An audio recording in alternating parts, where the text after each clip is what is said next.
All right, let's begin. Evening, guys. All right, let's see if we got here. Oh, less spam-ish. No, he's still all addicted to raffles. So, hey, Mr. G, Eldritch, Andy Magic Knight, Pro 7, Fitren, Doxter Me, Steps. Uh, oh God, Froy. This is becoming more and more challenging every time I start. Uh,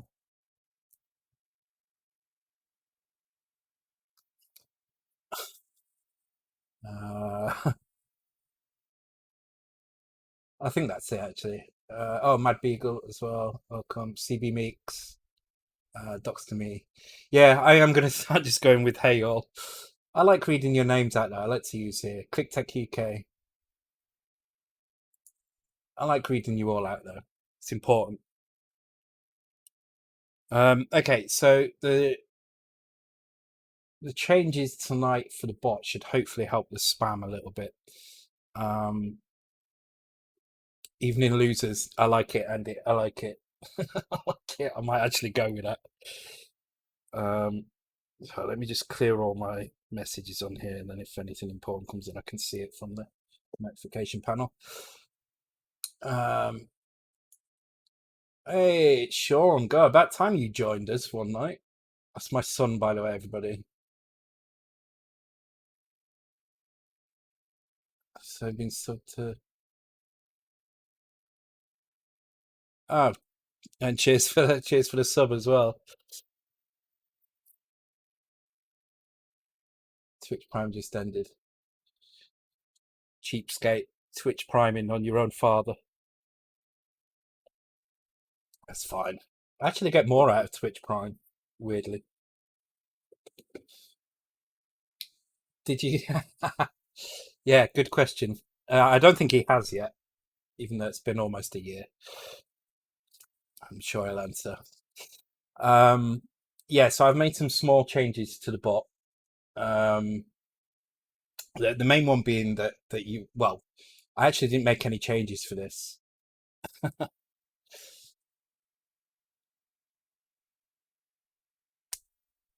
Thanks to the resub, Andy. Appreciate it, dude.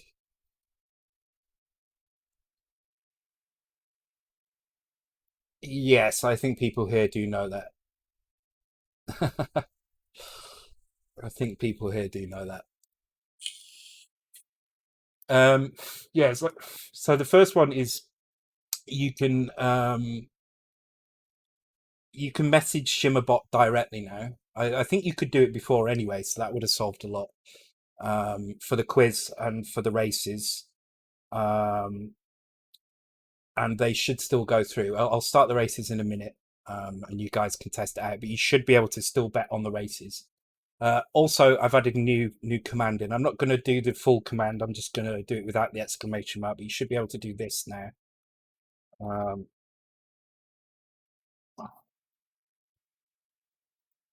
like that, and that will let you bet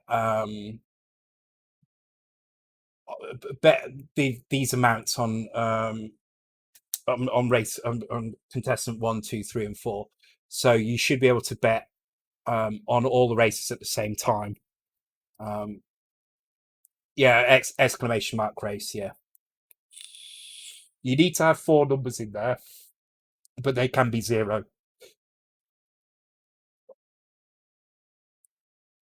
Um, yeah, he said he will stream it at some point, so we shall see if he does. It'd be interesting to see if he does. All right, let's start the races and then I'll crack on with the code. So let's see how this works in terms of spam.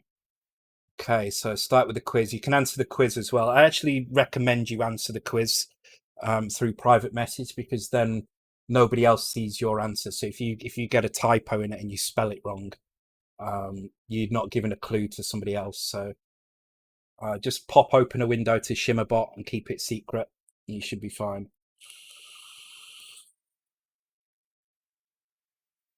Well, I think I know what this is. Nice. although he answered in main chat. But yeah, you should be able to answer that through the Shimmerbot private messages as well. Oh dear.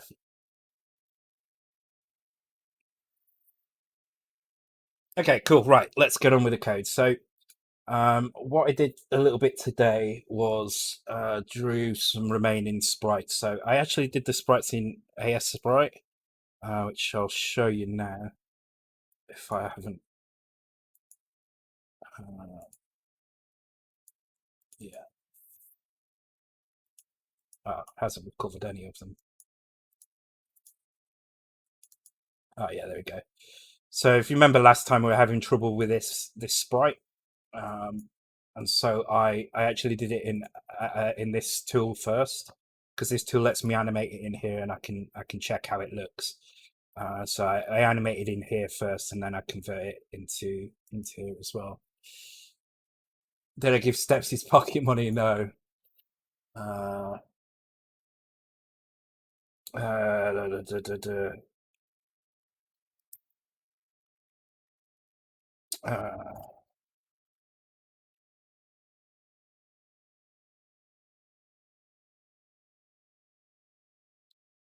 I lost it already. Yeah, so Sean, that's do you do? Yeah, you do a private message to Shimmerbot, and it'll do the same thing. I would just keep it open. No Shimmerbot for both. You can use either main chat or the Shimmerbot private messages, and they'll both work exactly the same. Yeah, so I redrew this today. It looks a lot better. I actually added one extra frame in to try and smooth it out. So it now looks like this here. So it was 3 before. It was missing this frame. How do you private message Shimmerbot? I guess going to users, click on Shimmerbot, click Whisper. You should pop open a panel for it. Go into users in the top. Yeah.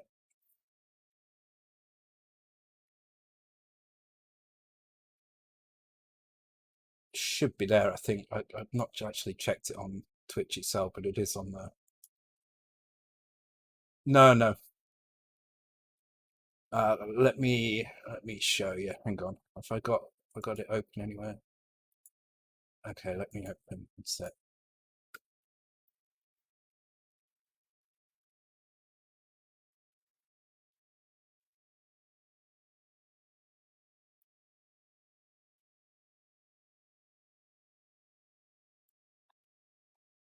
So go up to here, click on Shimmerbot here, Whisper, and then I'll open a little panel up down here. And then in this panel you can do and that will place a bet on each of the races 1, 2, 3, and 4. So if you don't want to bet on anything on 1, 2, and 3, and just bet on there, you can either do race 4 100, or you can do this race 0 0 0, 100. If you want to bet on multiple, you have to use the multiple command. So to bet 100 on Turrican, 200 on Bob, 300 on Dot, 400, do it like that. That should keep the spam down. Hopefully, God, was that another bot spammer? Fuck's sake. Anyway, there you go. That's how you should be able to do it. So.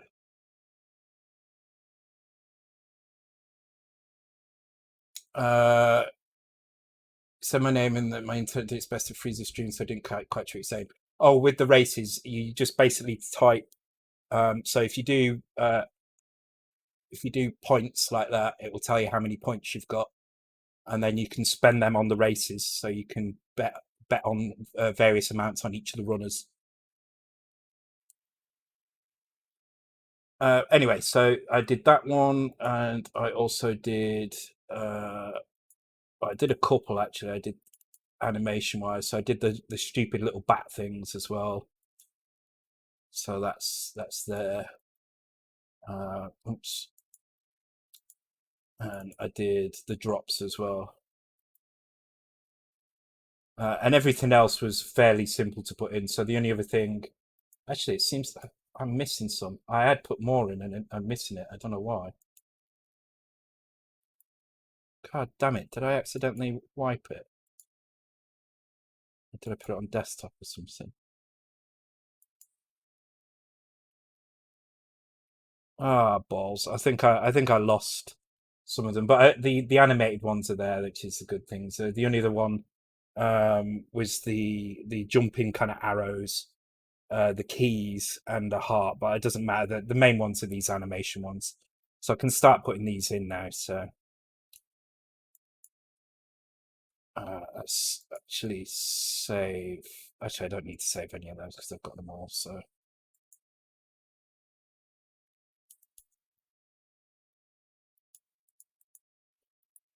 okay, so to take a look at where we are on this, find the right button, enter. There we go. Okay, so at the moment it's showing the little flying thing. That's just because the frame animations need changing for this because I've moved things around now. So I need to change it to this one down here. So let's go ahead and do that now. So that's this in here,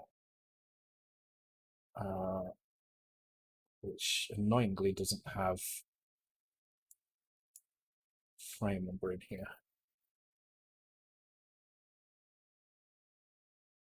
I'm trying to catch up with chat. It's really hard to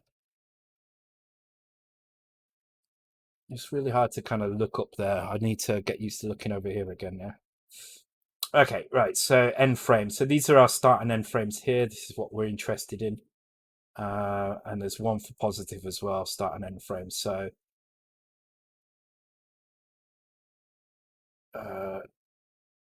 it's the same animation in both directions, which is good.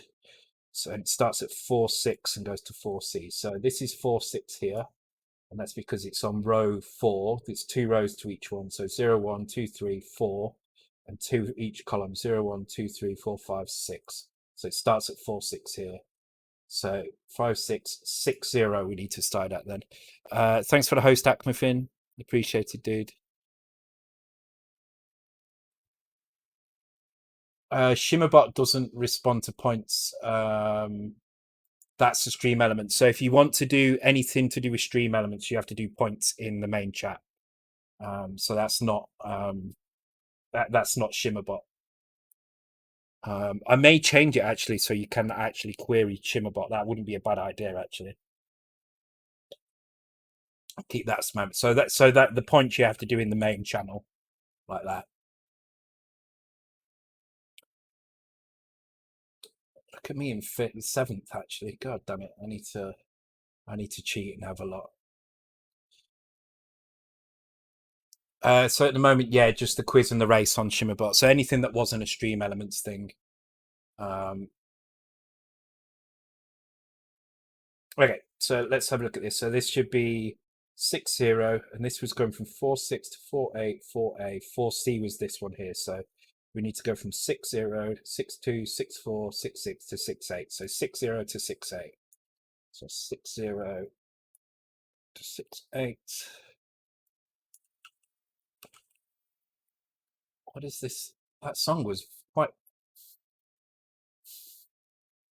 Is that Steps? God damn you, Steps.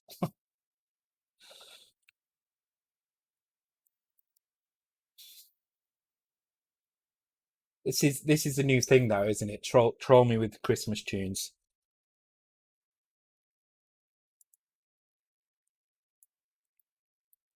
Let's get some more coke in me.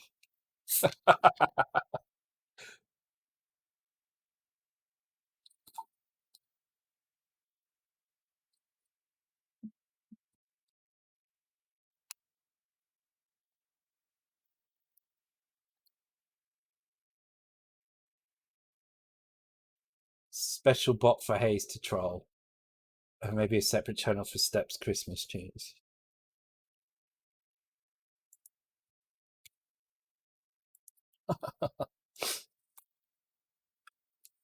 There we go. That's looking a lot better than it was before.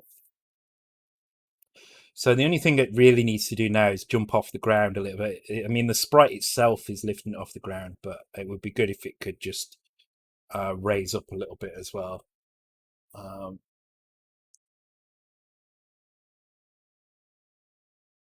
Make a separate audio channel just for Steps. I really wish it could you could sort audio streams out through Twitch. The audio system's terrible.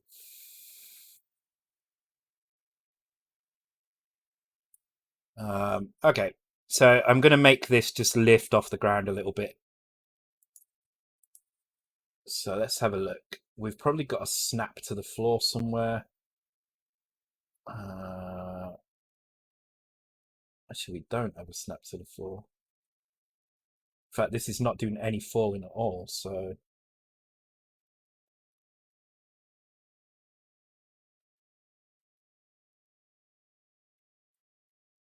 So wait, how is the enemy spring actually working? Let's have a look. Enemies.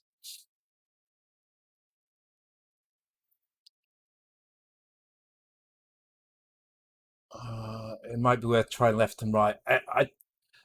I think that would probably annoy me and other people more than it would solve any issues, I think, unfortunately.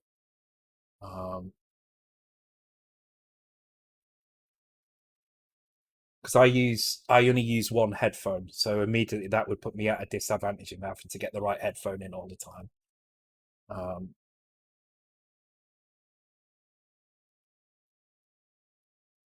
It's the next thing on my list of things to try and figure out anyway. But I don't think left and right is the right solution.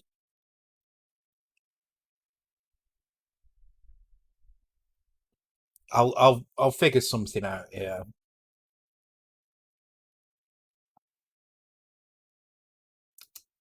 I'll figure something out. Okay. Okay, so enemy updates is clear enemy, initialize enemy, update enemies, and we've got a jump table down here. Actually, how is that actually jumping? Is it getting the enemy jump table? Oh, because it's up here. Okay. Triangle update, spring update, and then it goes into the other ones down here. Okay, so when the enemy's added. Okay, where's the screen ad? Where is it? There it is. Okay, so this is the actual position it adds. So if I change that, then it's going to be higher up. So yeah. Oh, in fact, it gets confused now because it thinks it's on an edge all the time.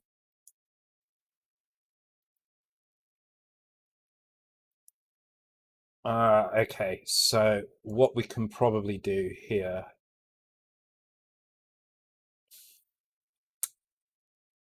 See, this is annoying actually because this is now going to use. Actually, what's it using? It's using. That's the frame.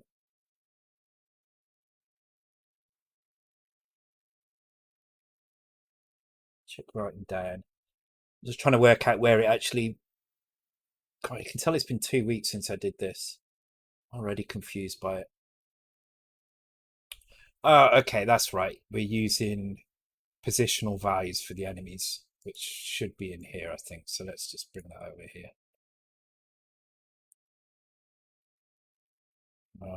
No, where did I write down the positional stuff? Definitely write it down somewhere.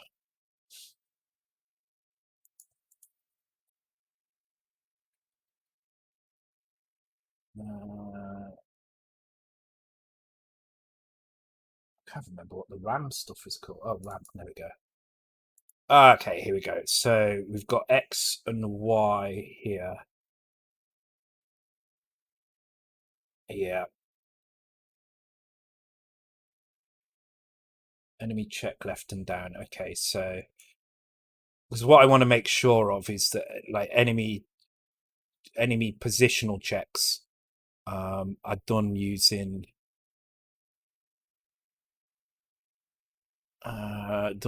these values and not the actual sprite values. It looks like that anyway.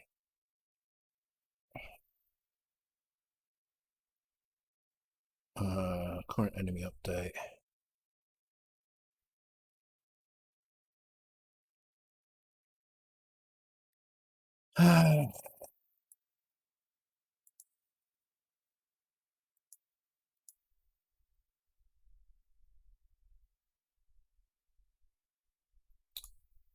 And so when the sprites are actually drawn,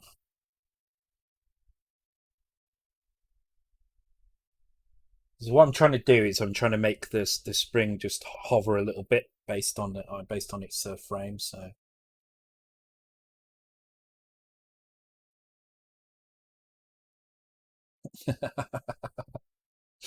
oh, Hazy's super aggressive now with the quiz.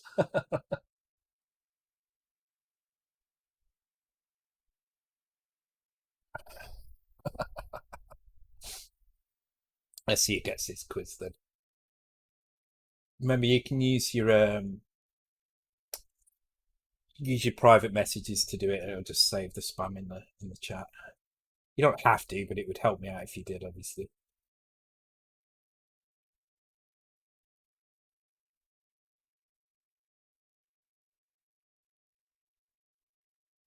Ah.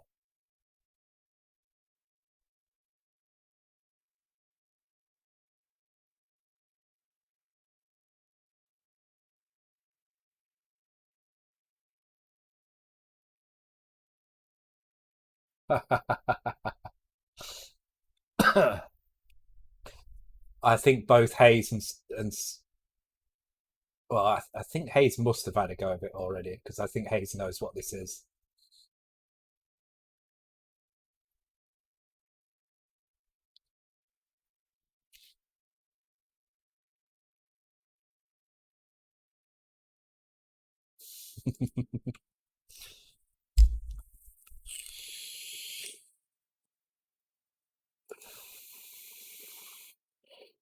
Okay, right. I'm getting distracted by the quiz.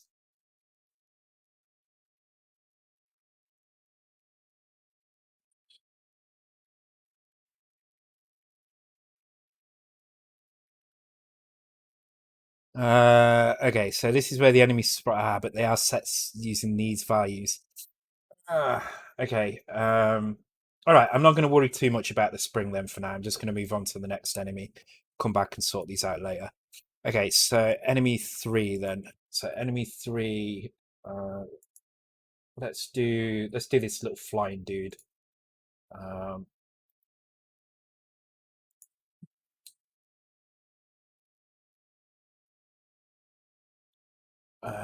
let's copy this whole thing. So let's duplicate that into here.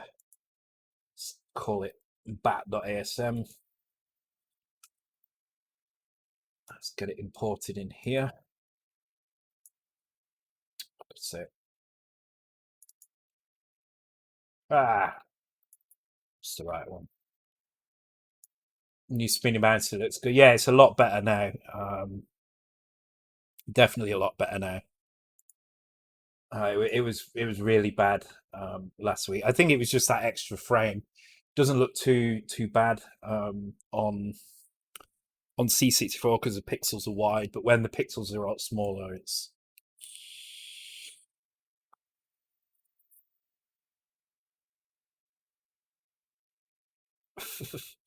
okay. Enemy's bat, right? Okay, so we're importing the bat enemy there, but now we need to make sure that it's being updated in here. So let's call this enemy bat update.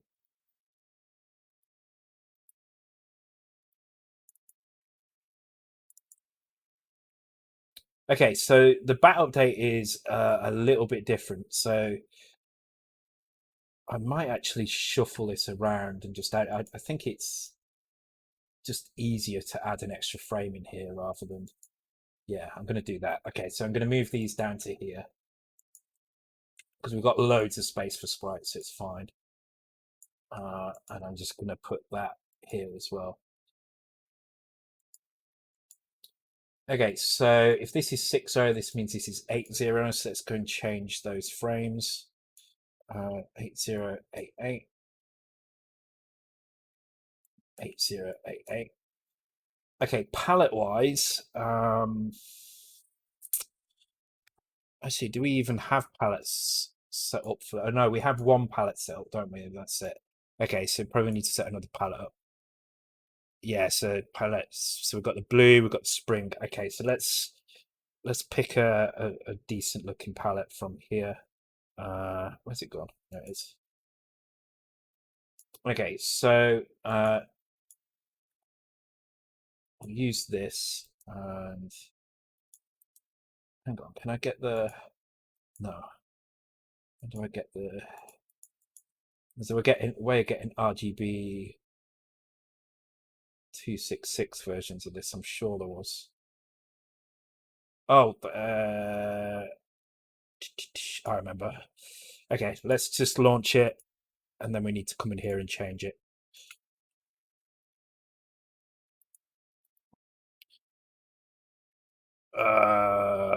Okay. Oh, wait a minute. Are we now encroaching on the other area? Maybe we don't have enough room. So look at VRAM viewer. Okay. So yeah, now we're using RAM down here. So actually we do need to probably move over to this side here, which changes things a little bit. So what we're going to need to do here is when we initialize, in fact, I'm not even sure how I'm going to do that. I have to think about that. Okay, well, that's the next challenge anyway. Okay, so we need to use this area here for the second half of the sprites. At the moment, it's trying to use these here, and obviously that doesn't work. So the first thing we need to do is when we load data into that area, we need to make sure we're loading it correctly. So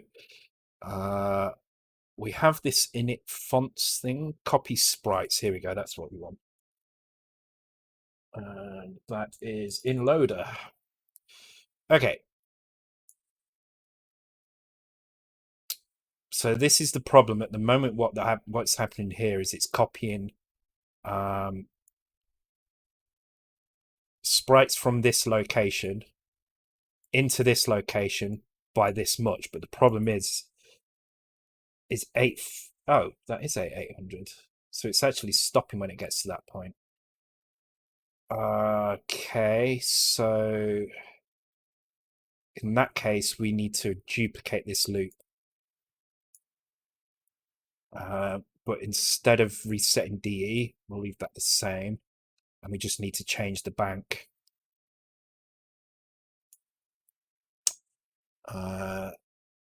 And so to change the bank, I need to first tar bank, that one.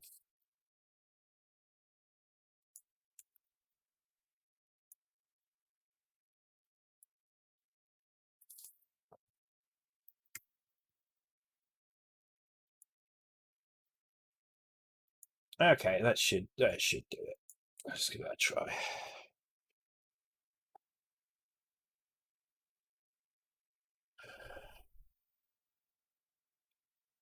%50 world completion. I started playing Baldur's Gate yesterday a little bit. It was interesting.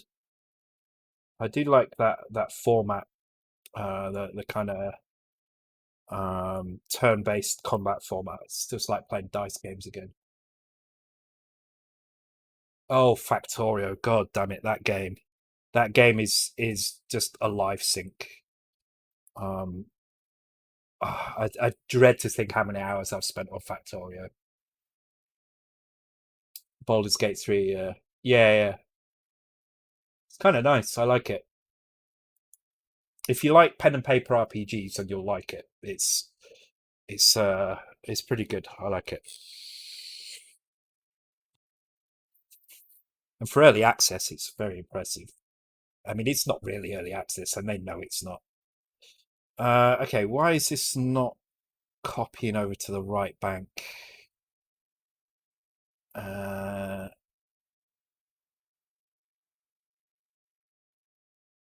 not sure what's going on here. It should be copying to the correct bank, but it doesn't seem to be doing.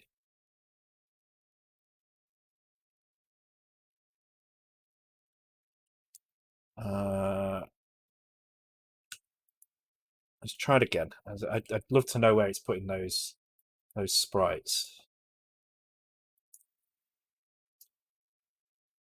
Yeah, I mean it's not early access at all. It's a complete game. It is complete. Well, at least it's complete where I'm up to, which isn't very far at all. But okay, why is it not letting me put anything in this bank? It really should be letting me put something in that bank, according to this.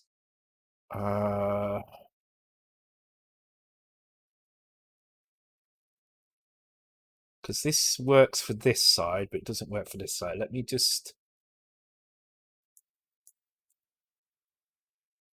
make sure either side works.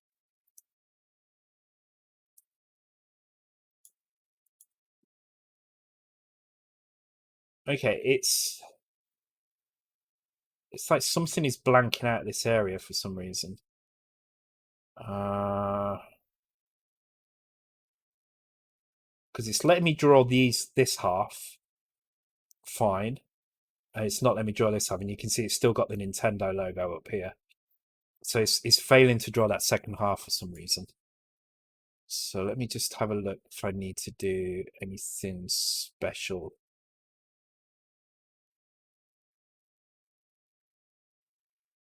No, I really shouldn't need to.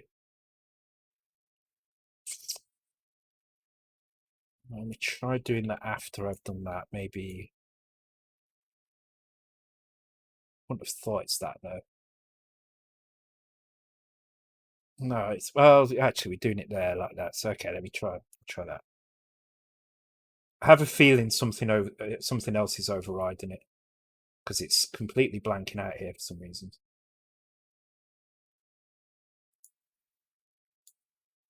Whereas if I put a 0 there.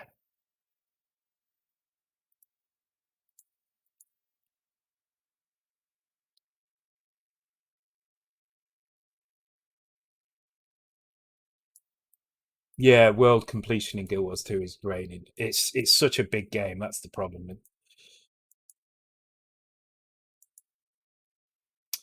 Yeah, that's annoying. It works on this side, but not if I try and put it on this side.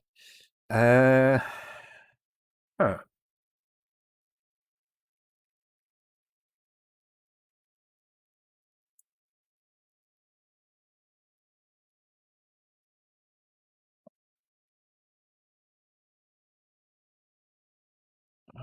Load. Oh wait, hang on. Oh no, that's right. Yeah, load the contents of this into here and store that in this location. Yeah, that should be fine. So I don't know why it's not working on this. So if I put 0 on that side, it's probably going to copy the second half of sprites over. No, it's left it blank. Okay. So in that case, I'm going to try.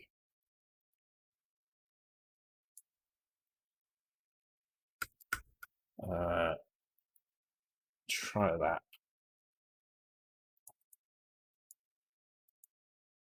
No, it's missing. It's missing some of the sprites for some reason.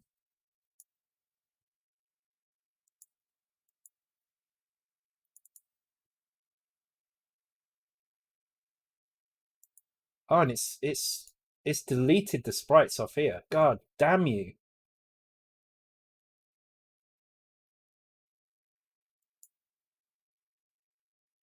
That's why I lost my sprites before. I've not got the right size set up for some reason. God damn it. All right. Shit. All right, this is fine. I just gotta redraw that one back again. God damn it. All right. How do I get it bigger again? Oh, that's annoying.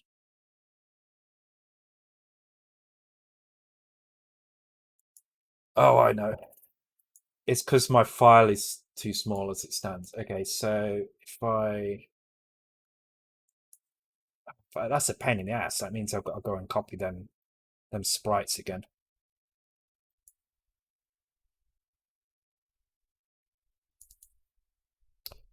I never said tonight was going to be interesting.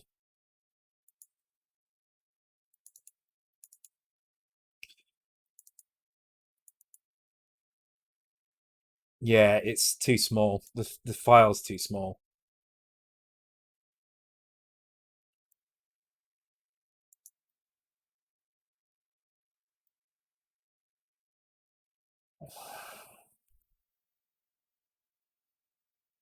Wait.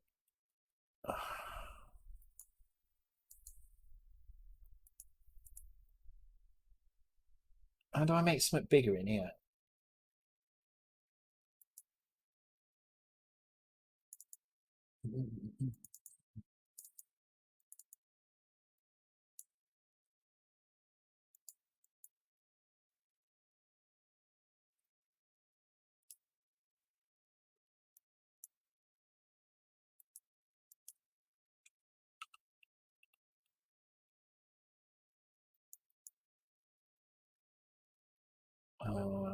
Insert.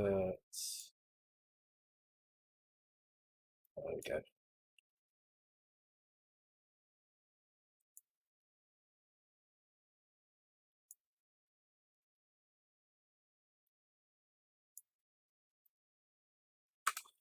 Oh my god, let me delete that, will you? Thank you.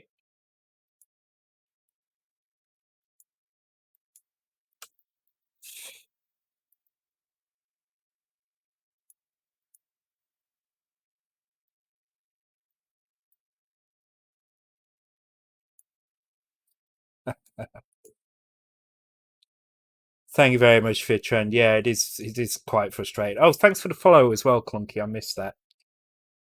Cheers and welcome to the stream.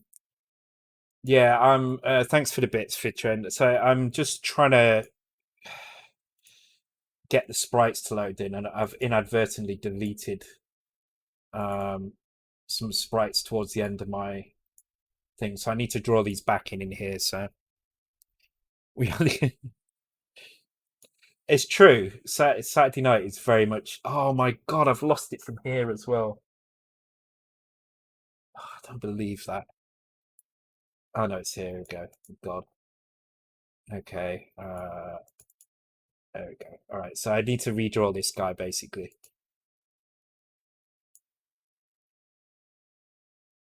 which is it's 3 frames twice, so it shouldn't take too long. So I'm going to do it down here. Oh, who got the quiz? Anybody win the quiz?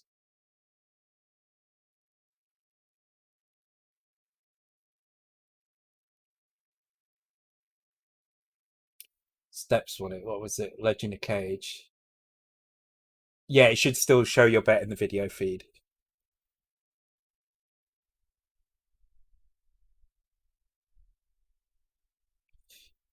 Yeah, this. I mean, it's not the perfect solution, but it does keep the chat free of spam. It was getting a bit kind of ridiculous before, so I like this.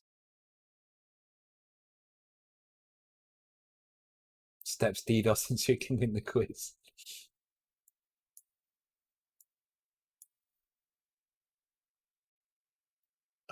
Okay, so yeah, I just need to draw these frames. So apologies that this is probably the most boring part of the stream so far.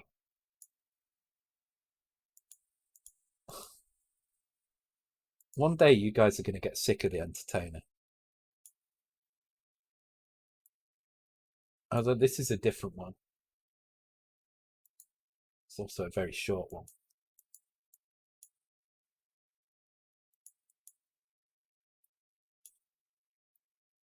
So I'm sure there's probably a way to copy this directly in instead of doing it like this. But I just can't be asked trying to figure out what that is. So just going to do it like this. Oops. Okay, so that's my dark color. Then my mid color.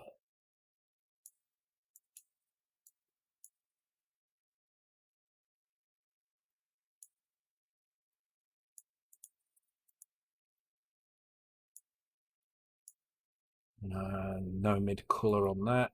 And then little dot there.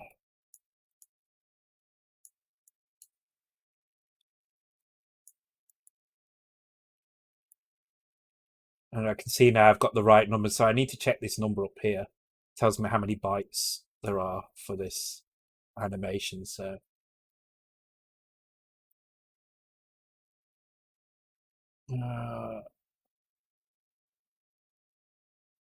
and use this sprite editor for C64. This one, no, no, this will do. It'll do quite a few, but it won't do C64 because it doesn't have a two pixels. Oh my god, just keep bullying steps now.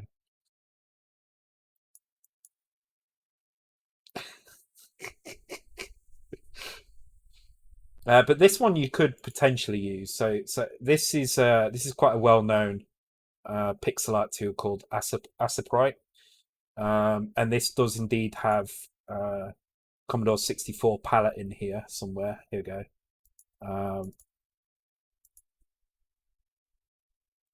And you can also, when you create a new image, you can do double wide pixels indexed.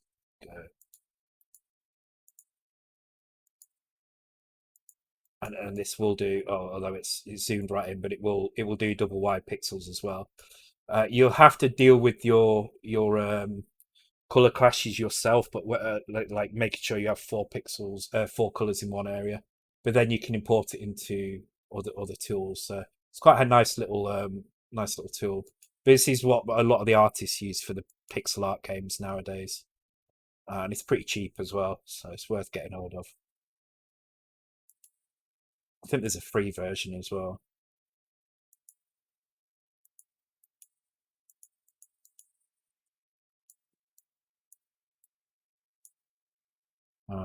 But I definitely don't regret getting it. It's one of my better purchases. I just wish I was a better pixel artist. I'm not a very good pixel artist, so my stuff tends to look very, very programmery.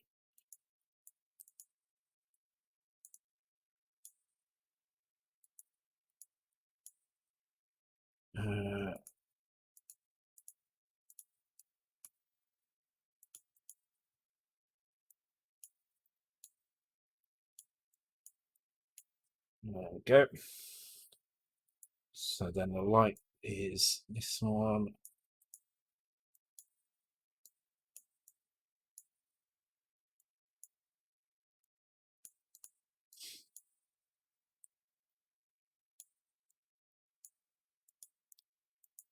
I'm hearing some different tunes tonight.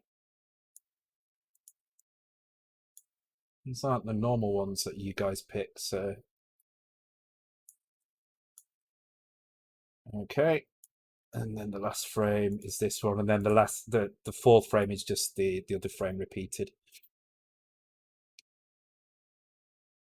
Yeah, Dot Cosmos on Game Boy. Yeah.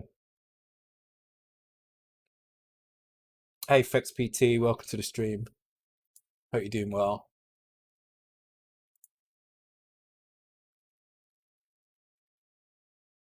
No, it looks like a dog from the profile looking at the camera. Yeah, yeah. These are annoying. These are probably the most annoying enemy in the game, actually. Just because well, they are predictable, but they seem very unpredictable when you get trying to get used to them. But they are a pain in the ass, especially if you're trying to go up a ladder. I tend to hunt you down on ladders. Oh shit. Is that too far? Yeah, it's too far. It's too far as well. What is this? Last Ninja Remix, is it?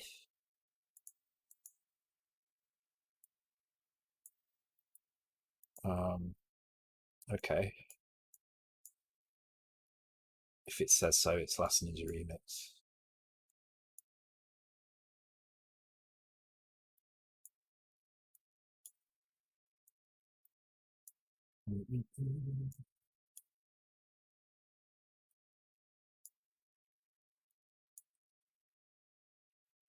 Okay, let's do the light color, mid color.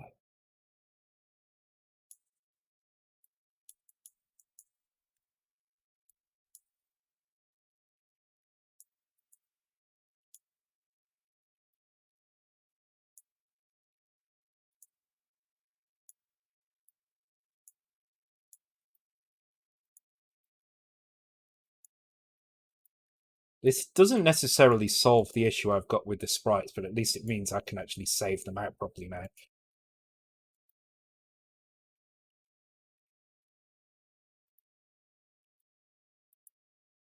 Oh no, there we go. It has loaded that sprite in.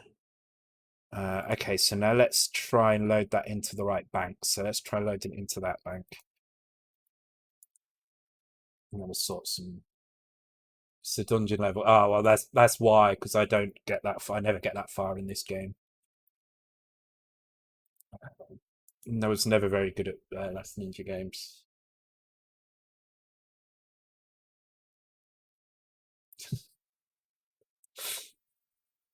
Don't encourage him, Sean. There we go. Right, there we've got the proper sprite. So, in order to make this work, then first of all, we need to see how it's going to work. So we can't use the high values here. So this needs to go back down to 0 again. But what we need to do is we need to set the bank for it. So we need to set one of the attributes somewhere. So I need to figure out where the hell the attribute is now. Which is a very good question.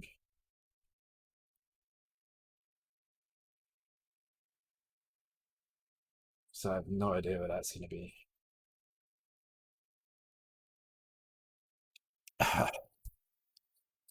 Thanks for the gift, sub Andy, and welcome to the subs again. Steps. Just gonna drink that out of the bottle, but I won't. I'll drink it out of the glass.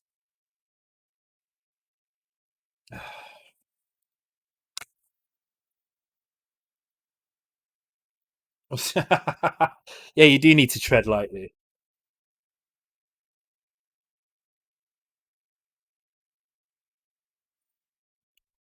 Good answer.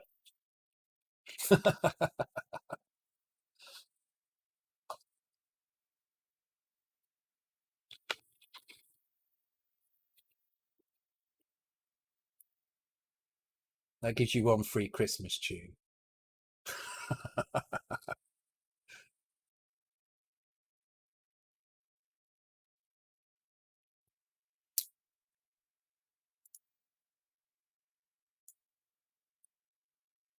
Okay, right. So we've set the sprite to use the correct sprite frames. But what's going to happen here now is we're going to see a copy of Doc moving across.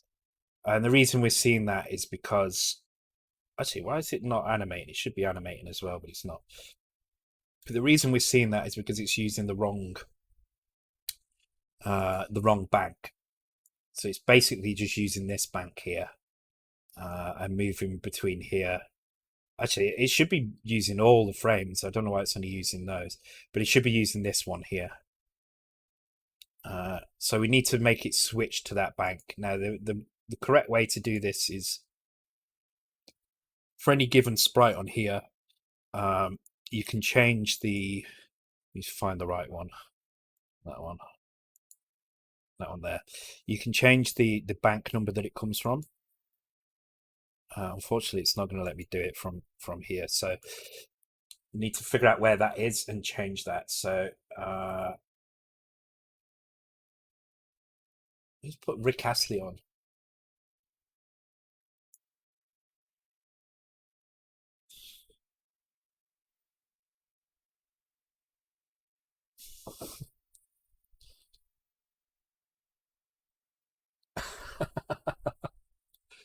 Oh my god.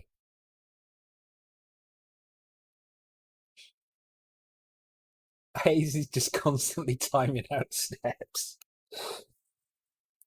Stop being mean to him, Hayes. I'll give him admin rights and then it'll just be you two. Oh, was he? Was he about to request Christmas tune again?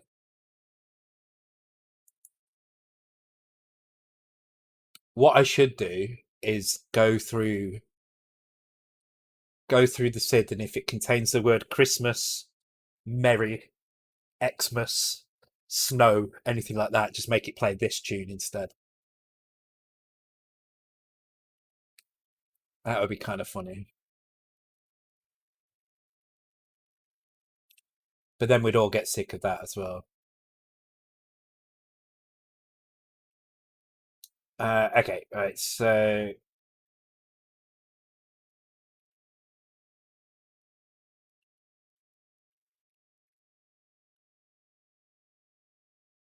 he was thinking about creating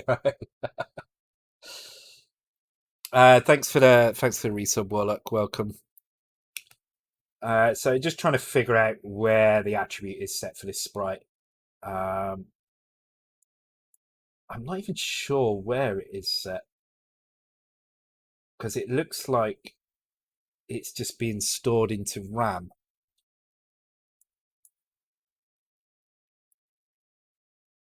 Okay, so what I'm going to do, I'm going to be a bit sneaky here. So it is stored into RAM somewhere. So what I'm going to do is I'm going to use that value in RAM to work out what bank we should be in. So I am going to use 80 and 88. But what I'm going to do is when we go to draw the enemy sprites, if the frame is above 80, then it's going to set the bank to the second bank, which will allow us to kind of use this as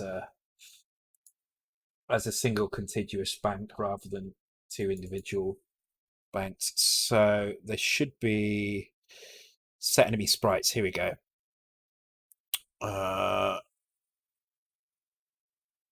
So here's where the palette is loaded in on this bit here. And this is where the flags are set. So it needs to be ordered into this somehow.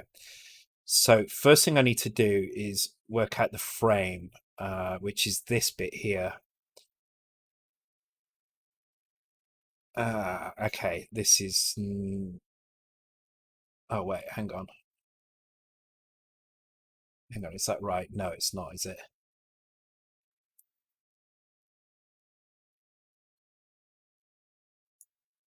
So X and Y.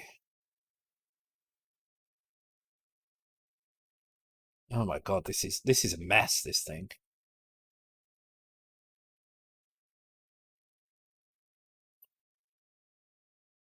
So DE is a meta sprite, okay.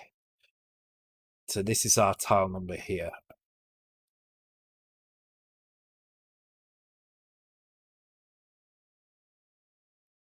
Okay, so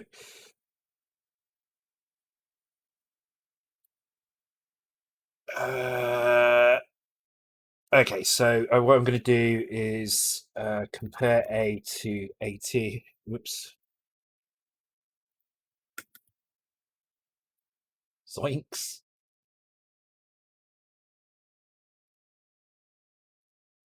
Oh yeah, where is Amok? He's usually here by now, isn't he? He's not. I don't think he watches the Z80 streams very much, actually. I think he's not so interested in the Z80 streams. Don't blame him. Nor am I, to be honest. Oh, balls! I can't remember what this is now. Some like radioactive chamber or something. I can't remember. It was something. I can't remember at all. Chain reaction. Damn. Alright. Okay, so if we are on 80, then we'll jump to second bank.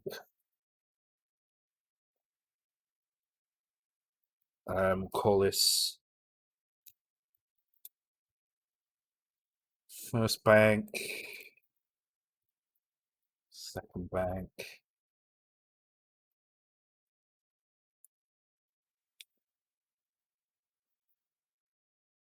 Okay, so what we need to do here is make sure that we set the tile number as well. So that means that this value here. Oh my god, I have to restore that somehow. Okay, that's going to be awkward.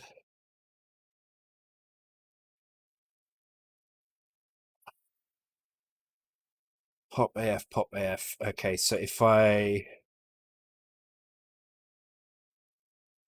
can't even push DE on there. That's the annoying thing. I can't store it anywhere.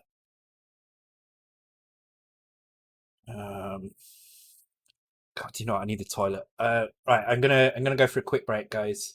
I'll leave you with a quiz and race, and I'll be back in a few minutes. All right, be right back.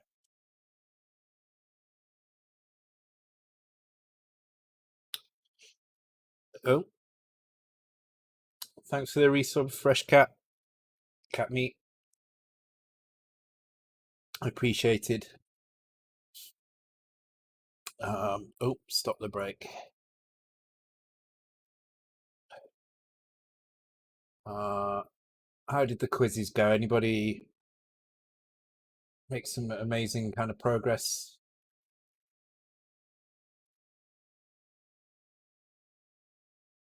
What's that? That looks familiar. Oh, maybe not.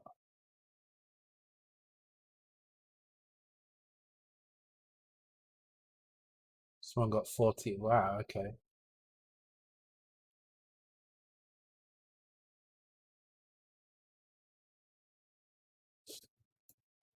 Okay, so what I need to do is I need to come back to this point and set these flags. But only if it's the second bank. I just need to turn those flags on for the second bank. So what that means is I need to kind of go backwards a few. So instead of doing this increment here, what I'm going to do is I'm going to push it onto the stack, and then I'm going to pop it back later. And then in the meantime, I'm going to decrease. I think that's right. Let me have a look. So back, yes, to the flags. And then I need to load accumulated with the contents of DE, and then I need to do some stuff to it. So what I need to do here before I store it is all the contents, and the contents of the accumulator with 7F, just to make sure it only uses the bottom part of the bank. Log of the fastest time. Was it you who got that?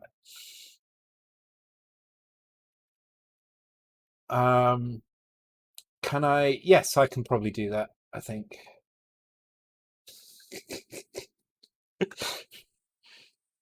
Oh my god, Hayes, behave.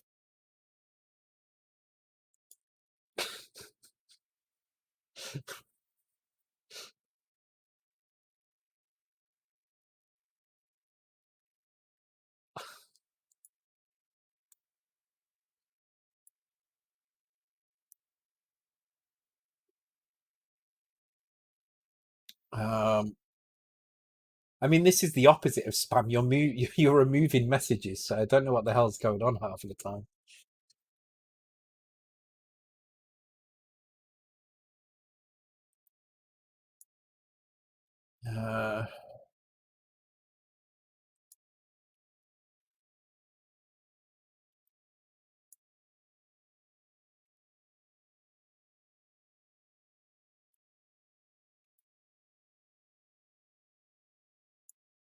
Stop timing people out. Stop it. Behave.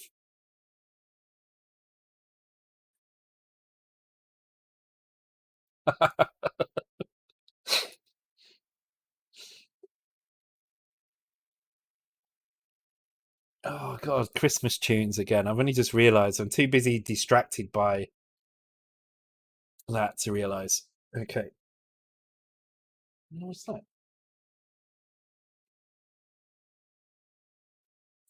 Seeing things. Just watching that bloody haunting thing. It's made me see things in the corner of my eye. Okay, so we need to do something and then store it back. I don't know what I need to do though, so I need to look that up. It's one of the flags, but I can't remember which one, so I'm gonna have to go and look. Uh, Game Boy sprite attributes. No.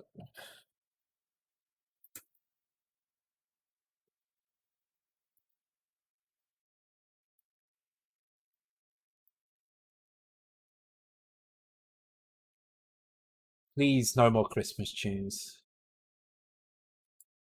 Yeah, I'm gonna skip this now. It's driving me mad now. Sorry.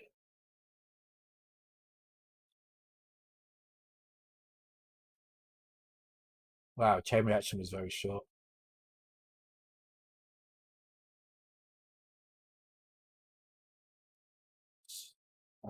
Sprite attribute flags. Palette number, tile VRAM bag. Okay, so it's this bit 3 we need to set. So that just means we need to OR this one with 08. Is that bit 3? Yeah, and then store it. Okay, let's see what happens here. I'm not convinced this is going to work correctly, but let's have a look. Oh,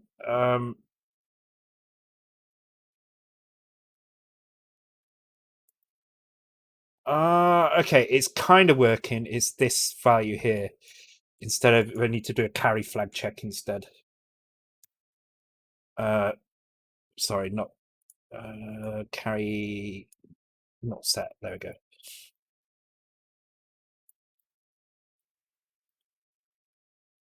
Cool. And it's almost there. So the only thing I need to do now, well, two things.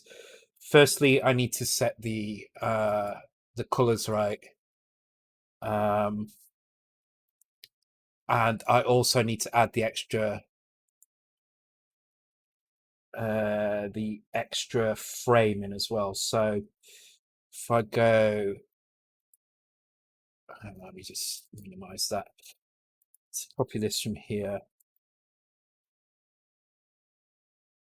There we go. Right, so that should give me the extra frame.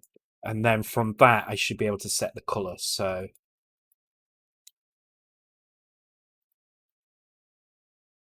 you can see now it's doing the right animation, but the colors are obviously wrong.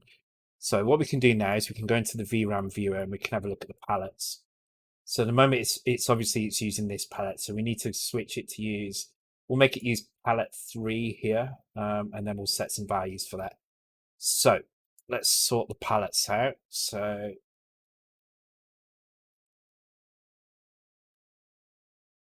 where's the palette in here?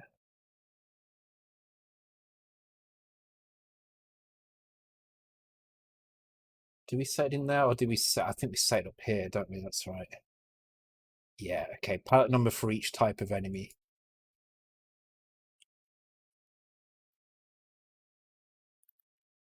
Okay, I think that should, oh, that needs to be subtracted 1, 13. Probably needs to be that, right?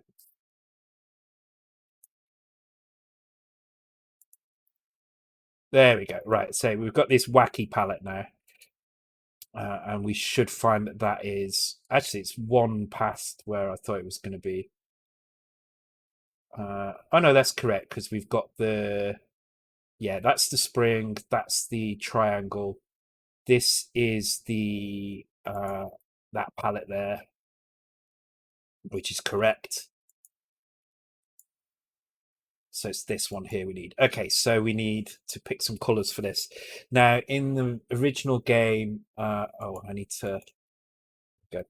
In the original game, it's like a brownish orange color. So let's go with that kind of setup. So that means that this here needs to be kind of a brownish color. Actually, how do I set? Can I set that here? I don't think I can I? Ah, here we go. So brownish color is going to be quite high on the green and blue, quite low on the red. No, oh, hang on. Red and green, that's it. Okay.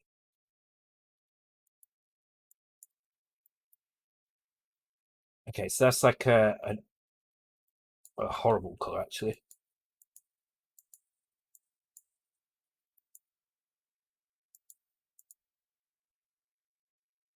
So it needs to be kind of like this, but not quite so bright as that.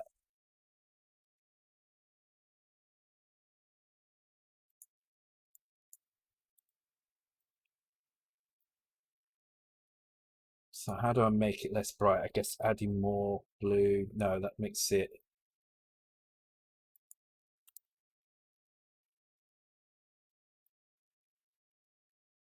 There we go. That's kind of right.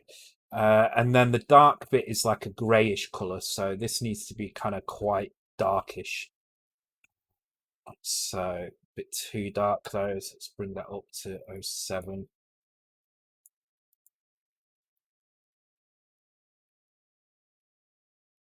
I kind of want to blend it a little bit more. So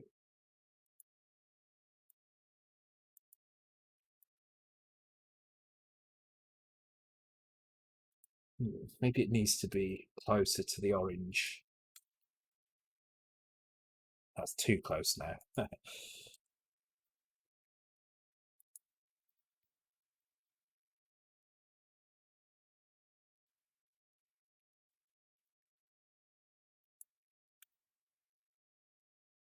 That's kind of all right. And then this needs to be quite a light grey. So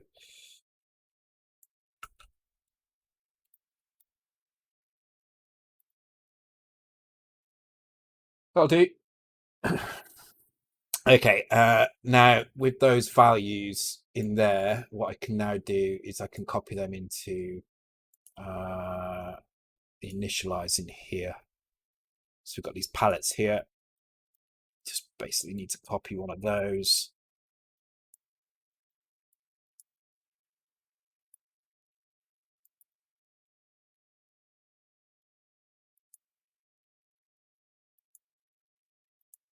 I don't know why, but these... I think this color is transparent, so it doesn't really matter what I put there.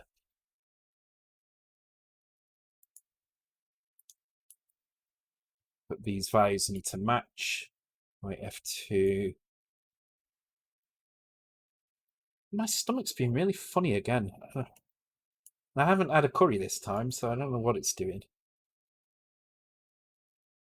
Okay, that should work. So now if I restart, I should get the proper color here.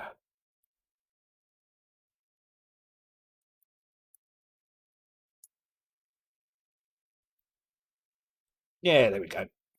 So I might change this to a slightly browner orange at some point. But it's kind of all right. It stands out. So the next thing to do is to change the way it moves around. So at the moment, it's just going to the end and back again, the end and back again. Instead, what it needs to do is it needs to move in a kind of diagonal. Well, actually, it moves. If I remember rightly, it moves left and right, but it sweeps down as well. So I need to have a think about how best to do this one. So I can't remember exactly what the other one does. I think it moves left and right, but it kind of swoops up and down at the same time. So I'm going to start by just making it bounce around. And then we'll see how that looks. Okay, so that's in here.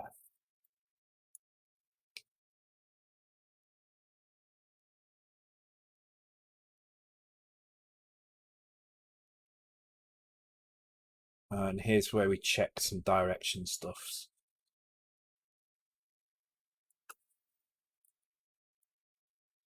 Clear, call reverse direction. Okay, so this needs to be a bit different now because this is reverse direction horizontal.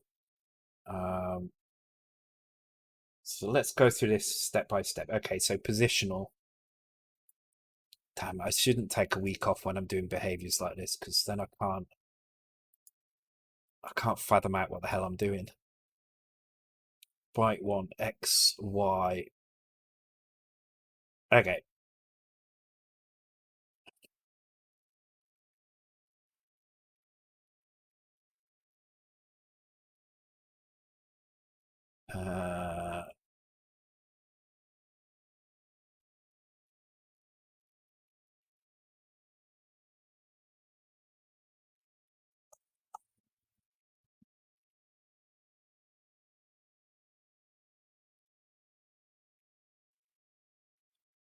Uh, right, sorry, getting distracted.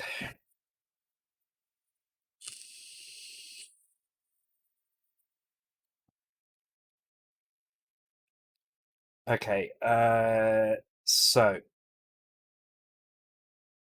we've got our X and we've got our Y in, oh, pointer to X in HL. Oh, because Y isn't being changed. Okay. Okay, so we probably need to redo quite a large chunk of this actually.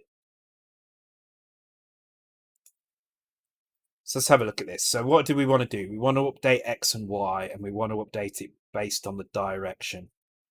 So I think the way to do this is, now normally we would treat direction as a value. We would treat X, Y as a value. Sorry, the direction as a value you could add to X and Y. But we've only reserved one here, which is a bit annoying. I'm just wondering if I should be doing something else instead.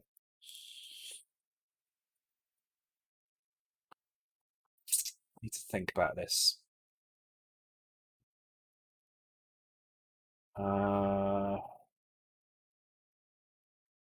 Okay, so we've got a pointer to X in HL. Okay, so let's push that onto the stack. Okay, so X is now the first one on the stack. And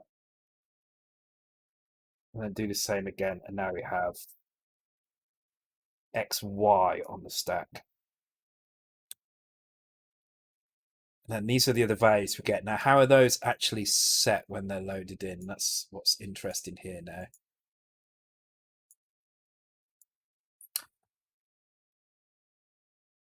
Fistmaster gets bottom rumble. Nice.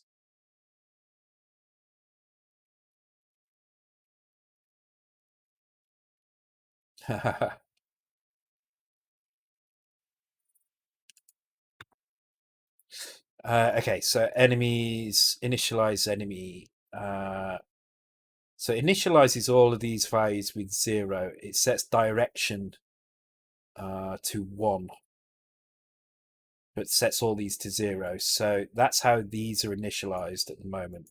They don't have to be. They can be initialized however we want them to be. But for now, they're initialized in this way.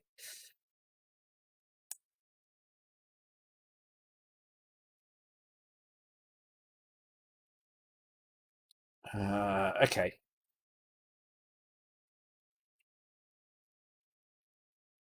I'm just wondering if there's an easier way of doing this actually.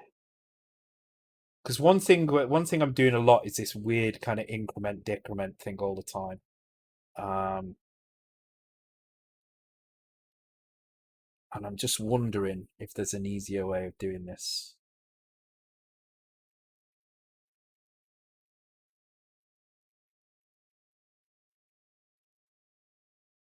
Do you know what? I'm going to leave it for now. If I can get it to work, then it doesn't really matter. All I've got to do is get a few more enemies to work, and then I'm done. He's wrote Bob and Rumble. Gutted. What's the scores looking like?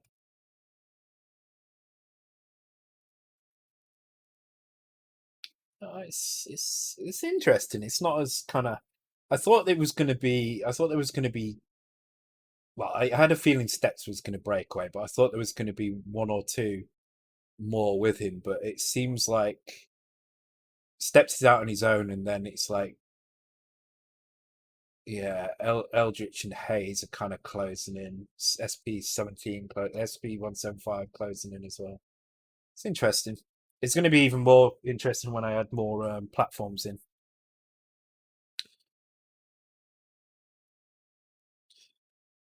Okay, right. So direction. Now, here's the thing. I think what I'm going to do here. Uh,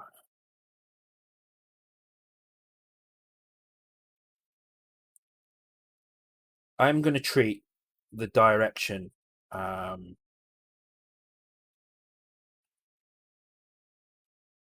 down, left, and right. Um, I'm going to treat it kind of like a joystick.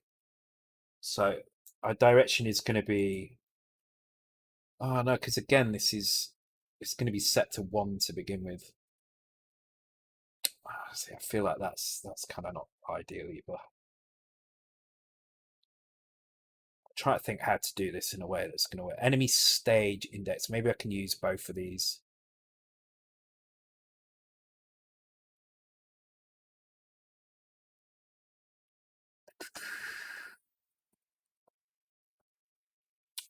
Yeah, okay. Enemy stage index. I think that might be the one to use. Because I can't remember why I'm using that either. Okay, in that case.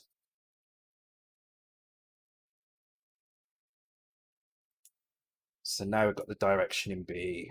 Okay. So we'll call that direction X. We'll call this direction Y.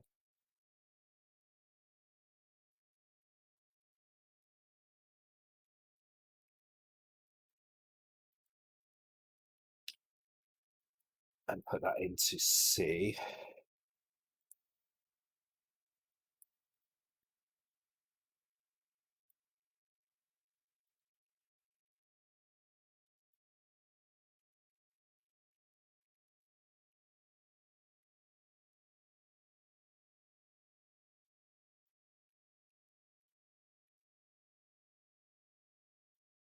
Just load accumulator 1 here. I think what we probably need is an enemy init function. So when the enemy appears, because we don't have that at all at the moment, I think that's probably what it's needed here. So I might change that in a minute. I'm just going to get this working first. Okay, so what I need to do is I need to add this value to this and this value to this. So the first thing on the stack is this one here. So I'm going to grab that, and that's going to be our pointer to the Y in HL. So now I should be able to do that. And now I have the Y in the accumulator. So now I can do add accumulator with C. And then load that back into HL. So that is add Y direction to enemy Y. And then basically it's the same thing, but with B to do the X. That takes us to miscellaneous 4, which is already done here. So misc 5 is, whoops, is that one. Okay, so what I should see, if I ignore the direction stuff,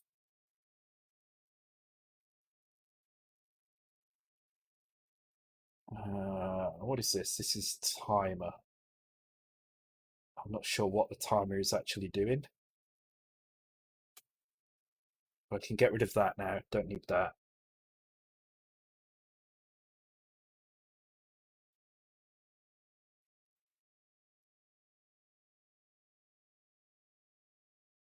and this is some collision stuff. So I'm going to get rid of the collision stuff. So I'm hoping what I see now is that that bat moves diagonally across the screen. And if that's the case, then we can. Yeah, okay. It's not doing its animation though. Why is it not animating now? Okay.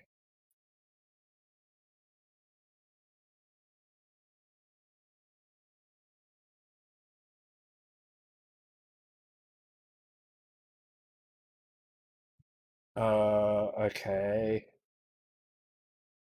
Enemy frame.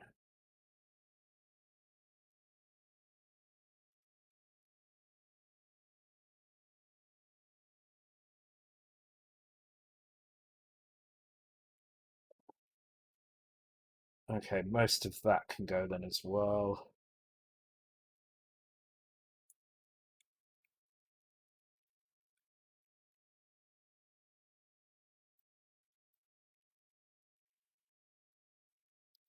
That can go. Okay, so enemy frame. Okay, so enemy frame should just be doing this and nothing else.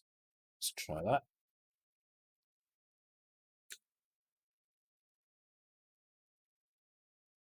Okay, no, completely wrong. Also, the direction is wrong now for some reason.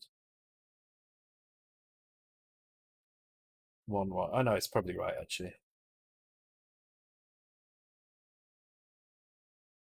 So let's just have a look at this. So increase D takes us to 1, takes us to 2, takes us to 3, takes us to 4, takes us to 5. Then this takes us to 6.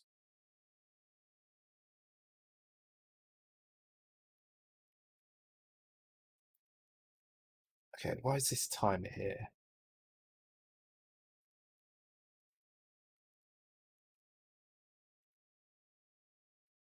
Why is this not happening as well?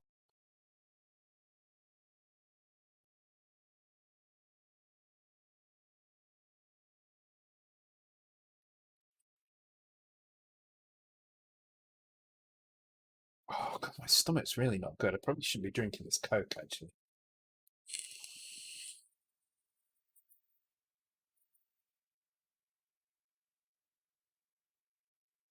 Don't use pattern tables. No, no, just use behaviors. They need to be for a start. The this bat needs to be fairly unpredictable. Like still predictable, follow a predictable path, but not something that's not short. Didn't have another packet curry. No, I didn't actually. I've eaten quite well today. Just had some chicken. Don't know what's wrong with me. I think it's just GB Z80. It just makes me angry. It makes me angry and gives me stomach ache. Oh, that was Checkernoid last time, wasn't it?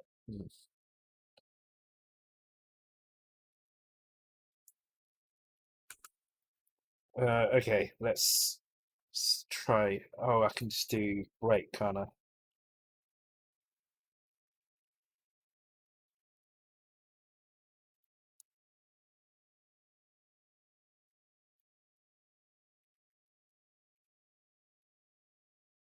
Okay, so it's definitely getting to this point. Uh,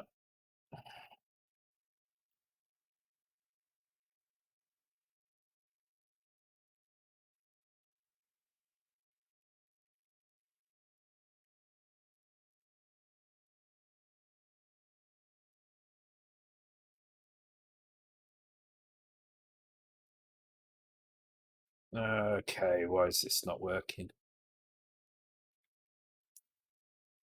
Oh, am I screwing the timer? I've screwed the timer up now, haven't I?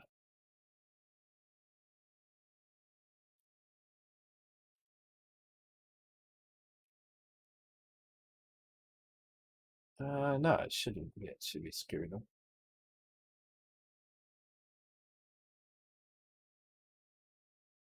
Oh, man. Z80 intolerance, yeah. Z80 triggers IBS, yeah.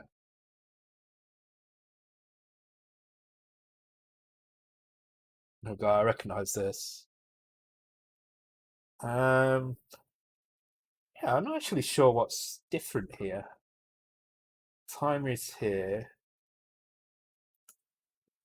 which is this bit here.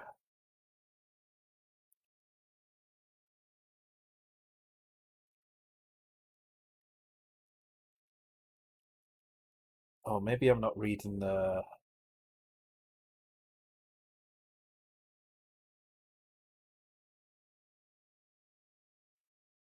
Okay.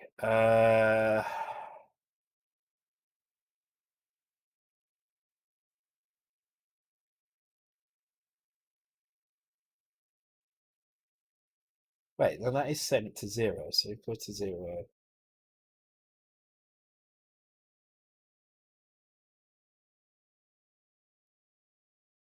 Oh, it's not storing it anywhere. That's the problem.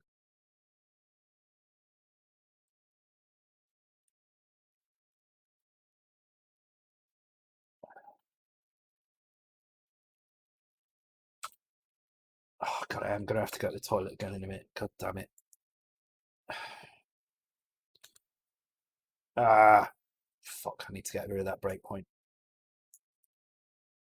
Oh, fuck.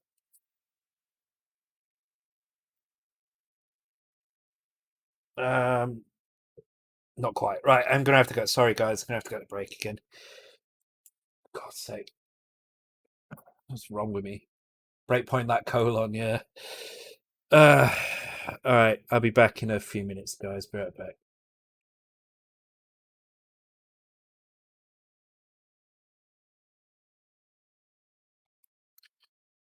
But I don't know what's up with me at all. Okay.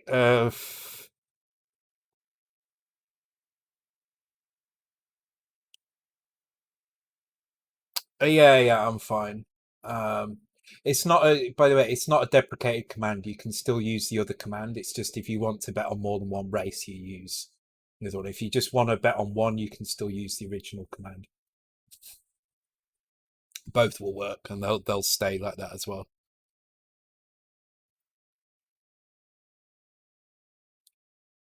It's just an additional. Oh, let me stop the break.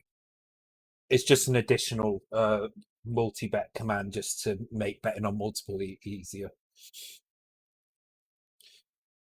Okay, so first thing I want to do actually is I want to create a new initialize enemy list here.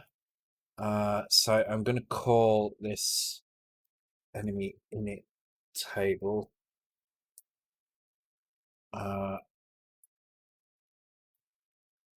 And this is going to contain, for the most part, this initialize enemy. Which needs to be 5 of. Okay. Oops. God, what have I pressed here?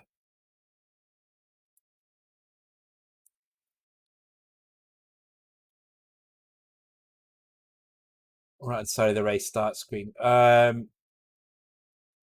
Yes, I mean the command format is in the table, but I'll add the multi format command in as well.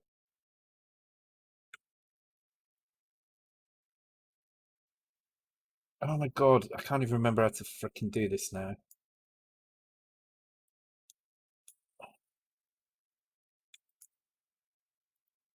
Oh my God, how the fuck do I copy a line now? Jesus.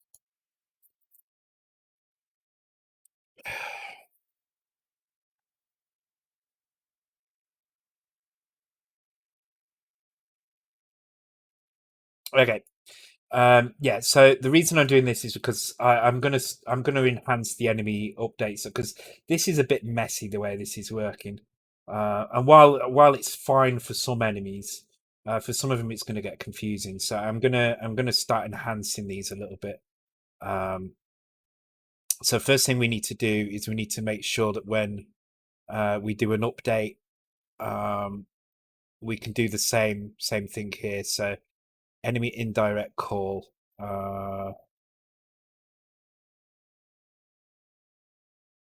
So how does that work? Okay, so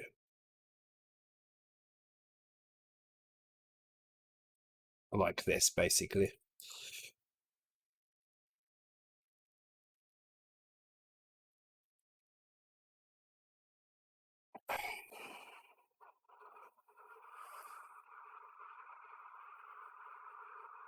Let's initialize enemy. Here we go.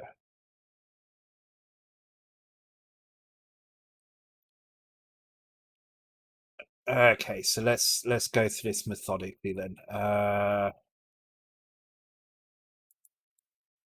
call this initialize enemy basic because we're going to add the basic routine to it in a minute. And the way this goes, we loop through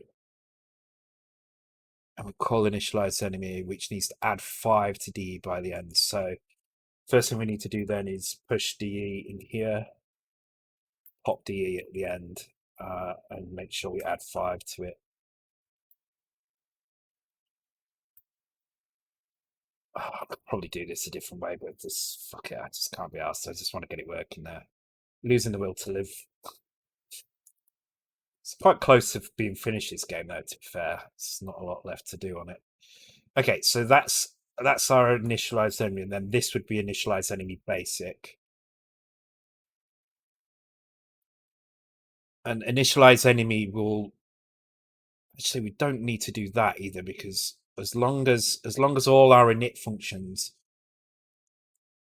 are advanced by 5 by the end, we should be fine, and this is, so that's good.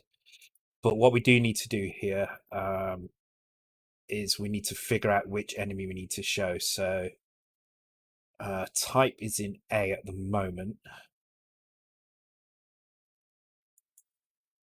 So I'm also going to push that into B.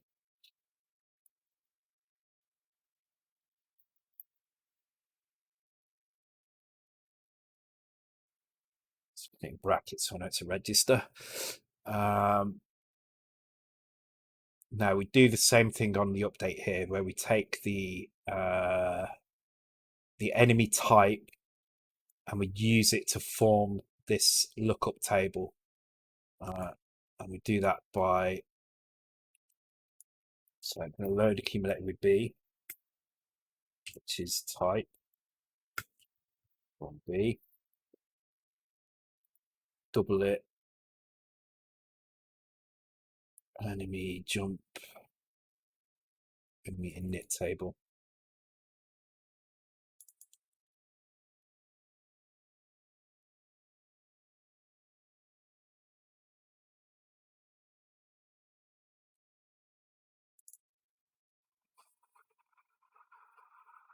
For 12, 3, 5, 6. So I need to add 2 more DWs here. Just making sure everything is aligned properly here. To avoid the stupid mistakes I made in the past. Okay, so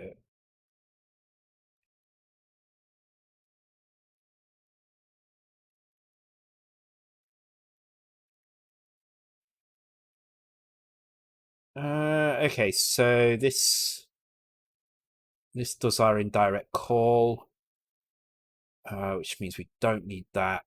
D just needs to be updated by the end of it, and then we come back to here. Just jumps to the loop. Oh, HL looks like it needs to be retained. Okay, so HL does need to be retained here.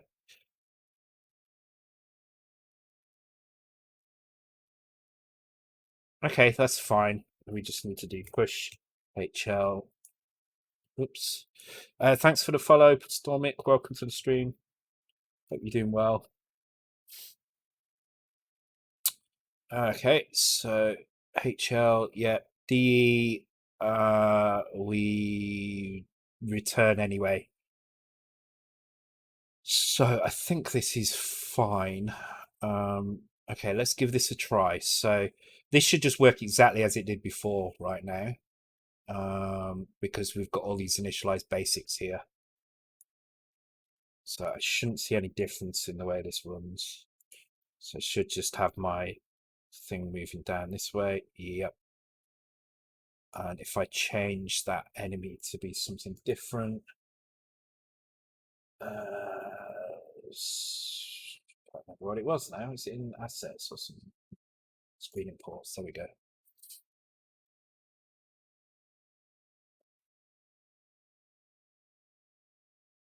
Oh my god, where was the screen that we had the data on?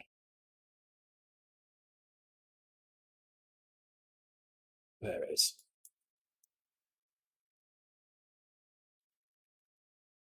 Cool. Okay, so now we've got different updates functions, which is perfect. So that's the first thing I want to do.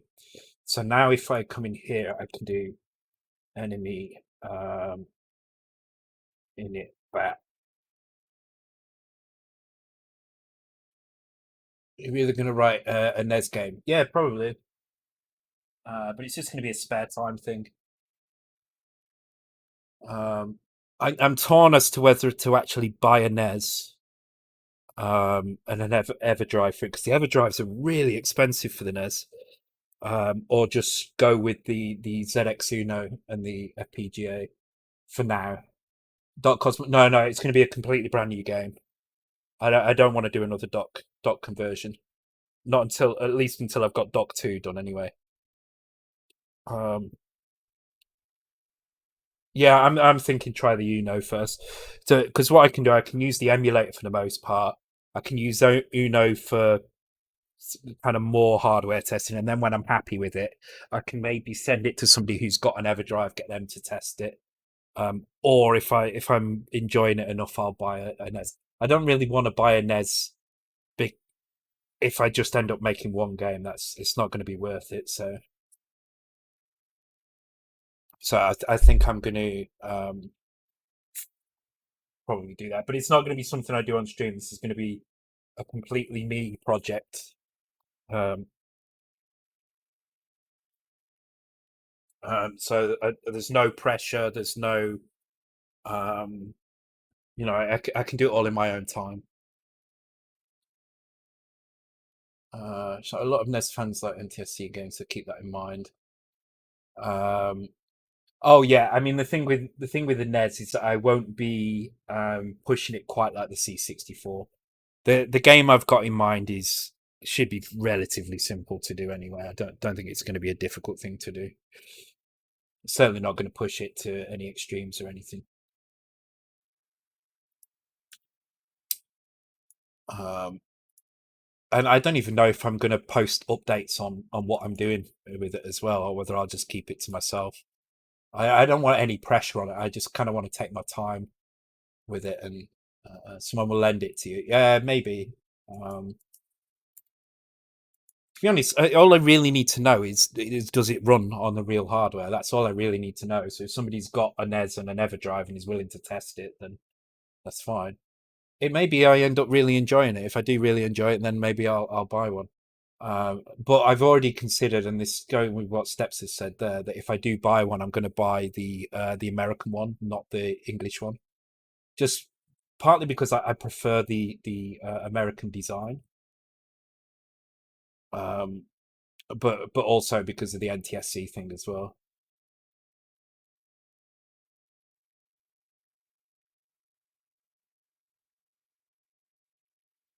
Snezzy's too. There's too much. I don't like.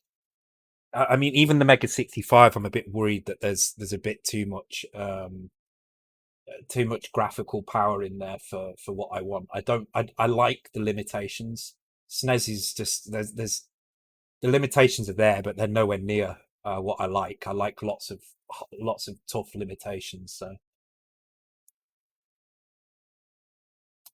okay, so enemy init bat. So in here, what I can do instead now is I can set these values exactly as I want. So the default was this one here, which I'm going to copy and put in here. Uh, but the idea originally was, before I changed it, was to have all these set to 0. So I'm going to keep that in here, and then this one is just going to set these values.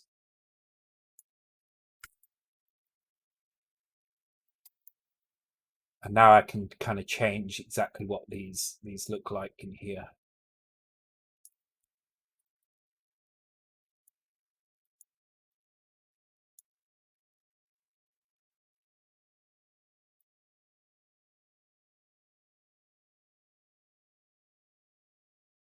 Okay, so that's good. So the other thing I want to be able to do is I want to be able to read a value, any number from these arrays here. So I'm going to create another function in here. I'm going to do it down here. And I'm going to call it get enemy property. And what this is going to do is it's going to take a value in the accumulator and it's going to add it to our enemy kind of lookup. Now, at the moment, the way that works is we have this update function here. And we call, where is it? Call enemy update here. And then when we get into the enemy update function,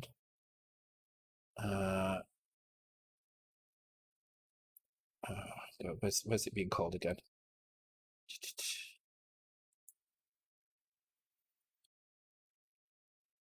Okay, that's where I advance in here. When we jump into this function, D is the value of the enemy. So what I'm going to do is in like the pointer to these. So in here, I'm going to create enemy data pointer, which is going to be a word.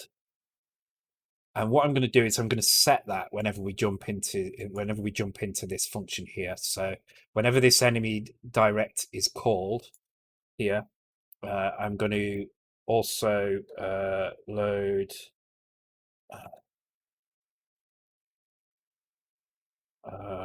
hang on, I need to load accumulator with E, install that at what did I call it? I forgot what I called it already. Enemy data pointer.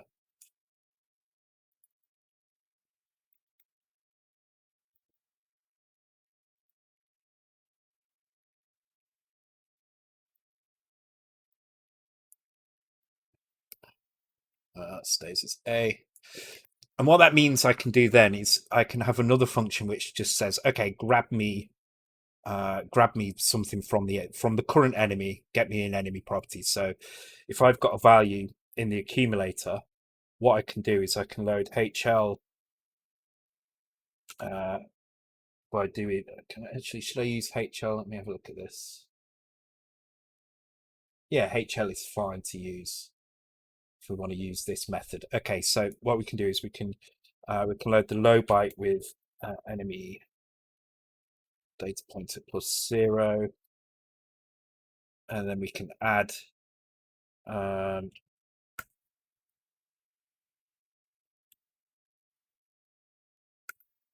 add the accumulator to that, and then we can load that back into L again.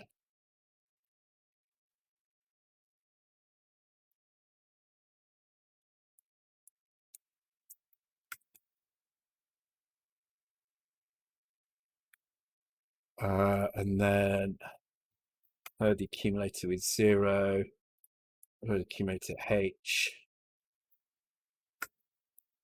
Okay, now HL contains the reference, so we can just do load accumulator with HL and return.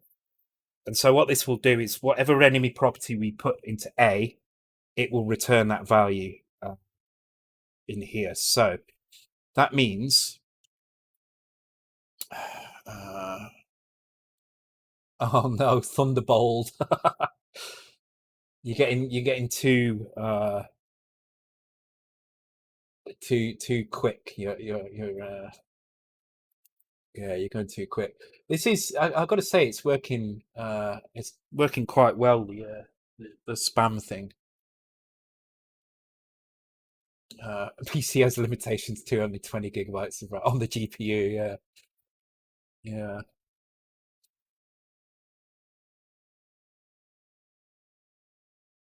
Yeah, the higher end machines really do demand. Well, they demand a lot, really. They demand that you have a good artist, and they demand that you have a good musician as well.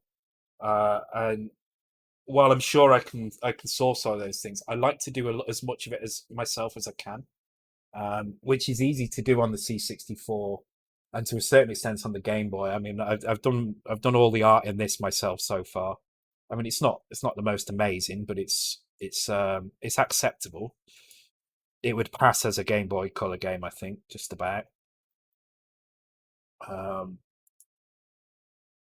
but when you get up into like 16-bit territory, and then it starts to become very, very important that you have all the kind of stuff you need for it. And I just don't feel confident that I can do that. So okay, so let's try and update this function now to use this new method. So that means I don't need to do any of these things here. And in order to load the okay, so I don't even need to do these as well.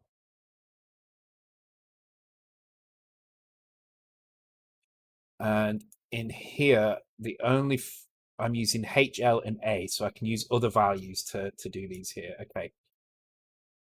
So the enemy Y is at byte 2. So if I load accumulator with 2 and then call get enemy property, accumulator should now be the value that's in here. So I'm now going to put that into B, and then I'm going to load the accumulator with 4, which is going to be our direction Y in here. We can probably start using this in it as well. It means these bytes are kind of 8 bytes that we can do what we want with.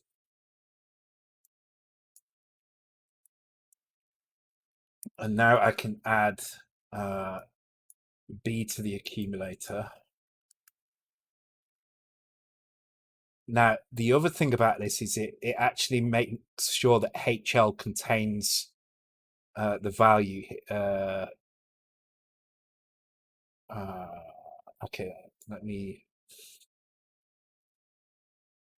because that's now pointing to. Okay, let me do this the other way around. So, going to get the direction, and then get the Y. So this is direction.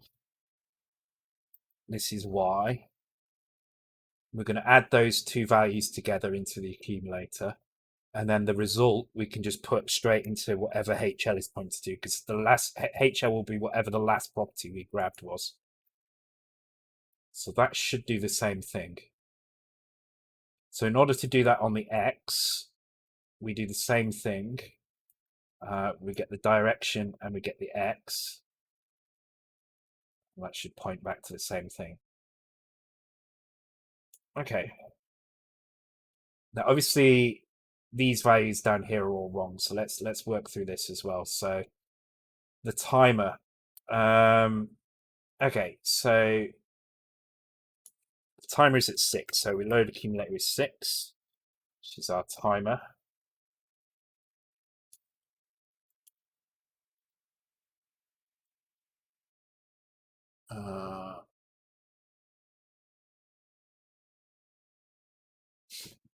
Turrican hasn't won tonight. Okay, I mean, he shouldn't win. There should be the odd night where he definitely doesn't win.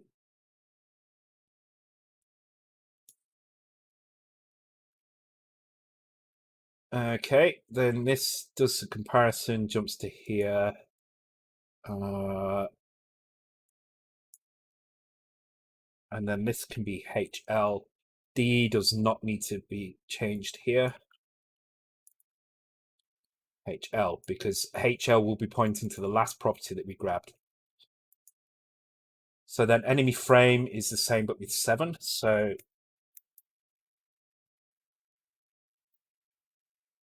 yeah, this is a much neater way of doing it. I should have done it this way the first time around.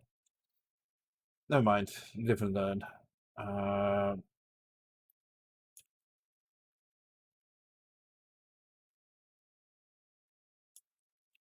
HL, like so. And the thing with these updates is they do need to, when they've finished, they need to increase D by 8.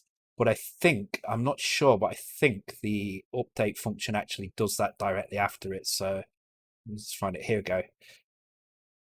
So it pushes the value that's in D, then pops it again, and then adds 8 to it. Yeah, so we're already doing that. So we don't even need to do the D on the end. So this should be exactly the same, but now we're using a different method for it. 1142. What have I done there?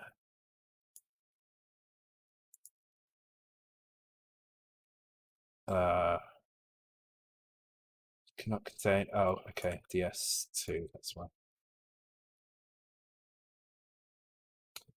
Oh dear. Enemies 285. Destination operand must be accumulator.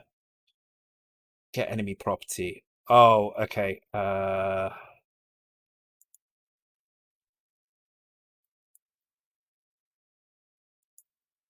god. Okay. Okay. Can do this.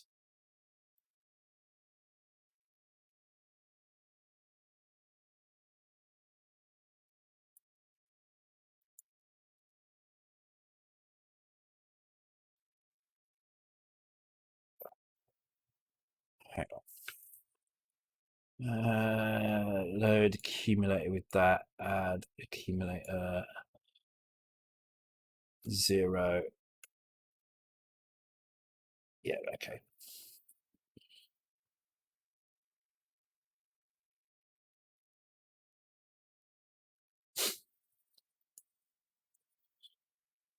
I'm intrigued what that's found there. Wee cracks from the countryside. No idea what that is. Enemies 282. Really?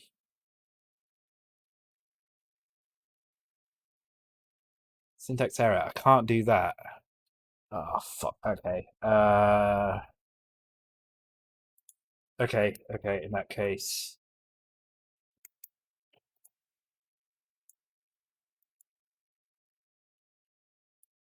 Oh my god. How am I supposed to do this then with the accumulator taken on? Hang on.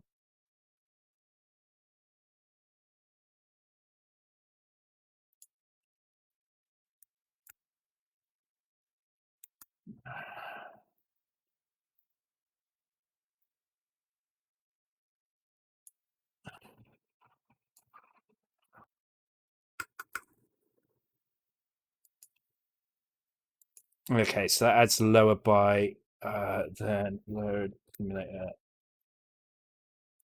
or load H with 0. Load accumulator. Oh, no, that's fine. Load accumulator with that add 0. Okay, that should be fine.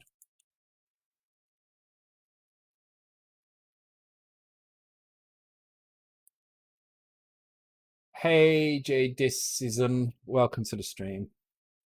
Yeah, I'm converting my C64 game very slowly and apparently very badly to Game Boy.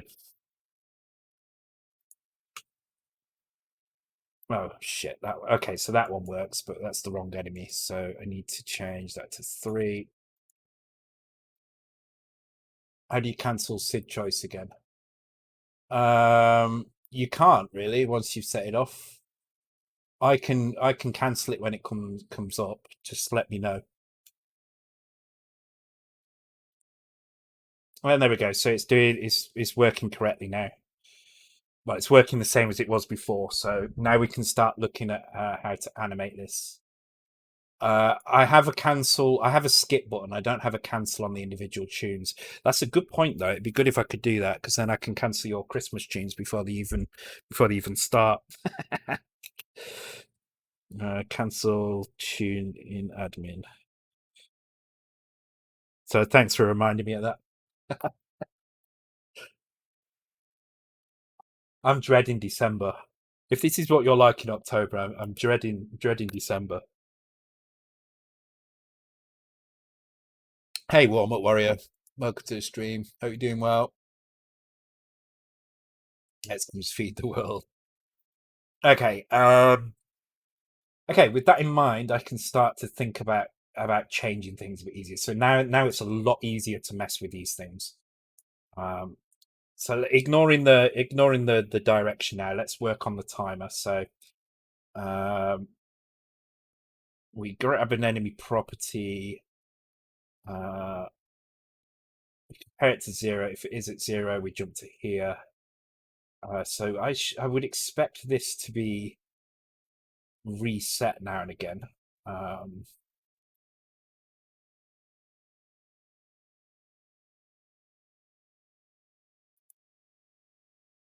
but it's like we're getting into here and then it's not going any further at this point.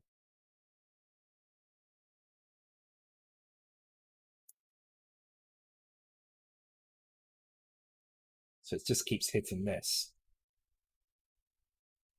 Get enemy property. So it gets the frame, compares it to 0. If it is 0, it jumps to here. Okay, so let's just put a break in here. I want to see if I keep hitting this break. I think that's what's happening. Okay, so I'm obviously I'm going to hit it the first time. That's fine. But then I'm not hitting it again, so it makes me wonder why that's not happening. So let's check the timer. Let's see if the timer resets more than once.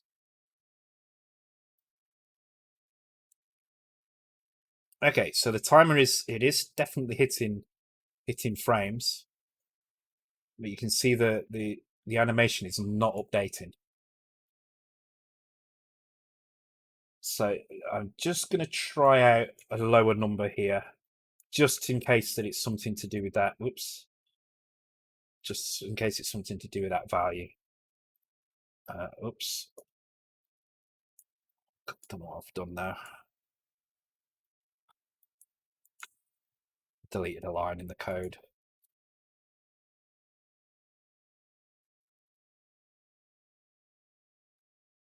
Yeah, you see, it's not updating it at all. The frame is not updating.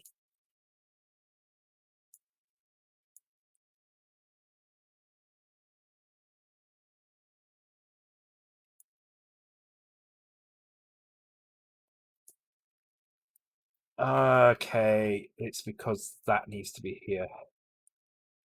There we go. Right, that's going to be fine now.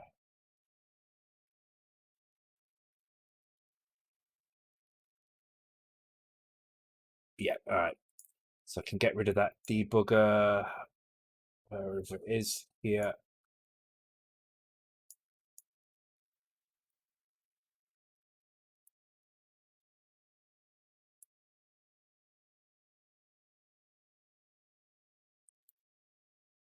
Okay, cool. So it is flapping its wings. So now the next thing we need to do is make sure that it bounces off scenery and stuff. Okay, cool.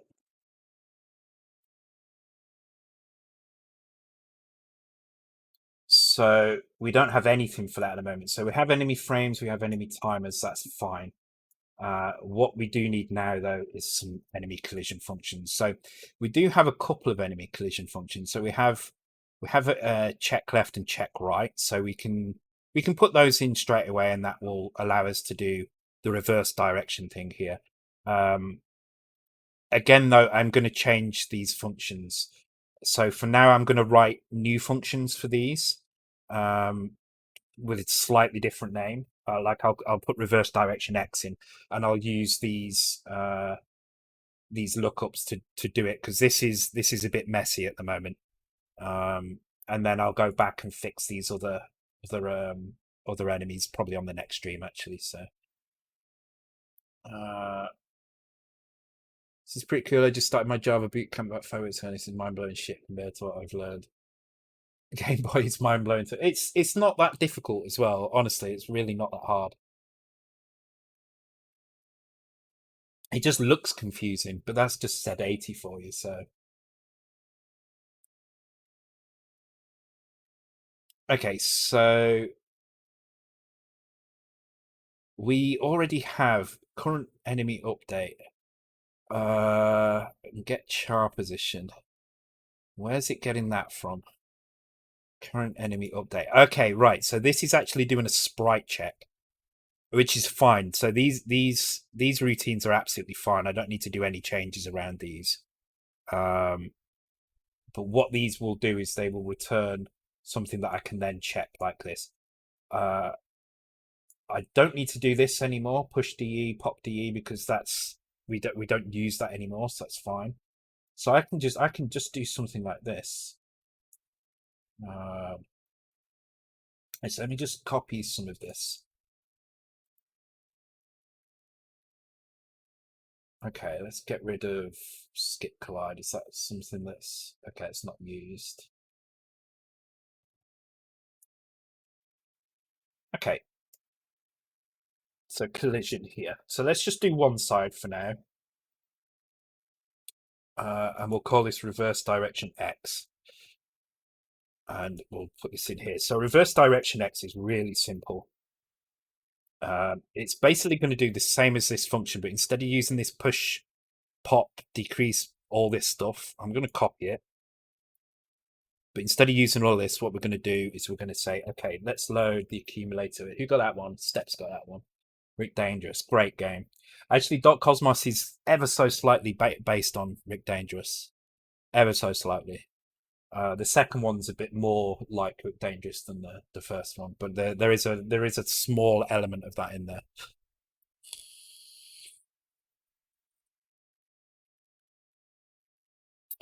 Okay, so we're going to load the accumulator with X, which is byte 1. Maybe make some constants for these as well. That would probably make life a lot easier here as well. But for now, I'll just do it like this.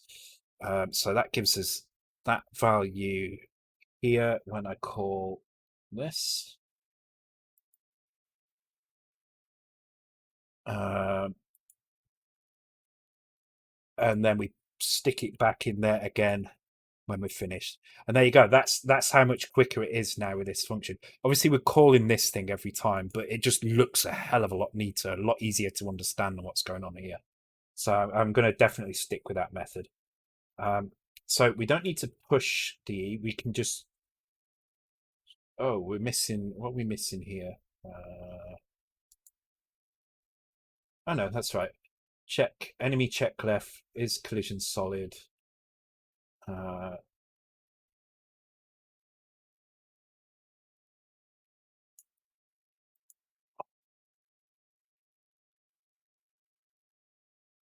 Okay, cool. That's it. That's all we have to do. And then we can do the same with check enemy right. And then if it's none of those, we can put skip collide. So now this should hopefully get our skip collide. This should get our enemy bouncing backwards and forwards. It's still going to keep going down the screen, but it should bounce left and right off things now.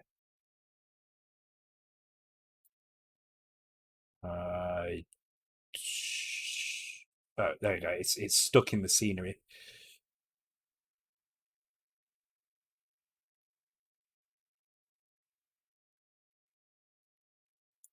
Okay, let's make some changes and add up and down as well. So,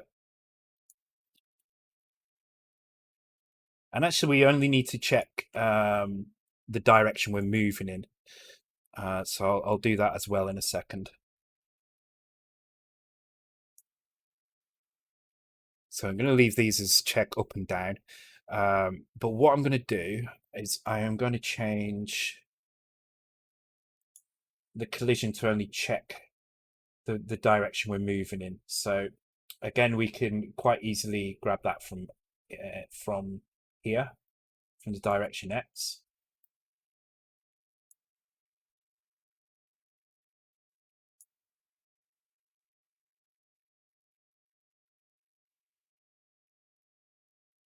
Oh, and that's X. It should be direction X like that. There we go. Haha, bit of Dizzy, Treasure Island Dizzy.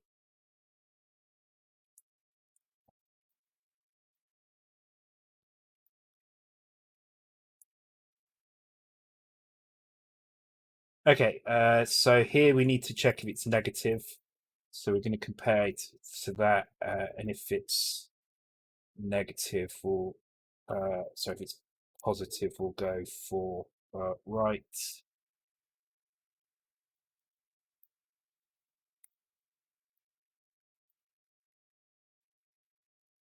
I think that's right. I can't. I might have to slow this down so I can actually check it.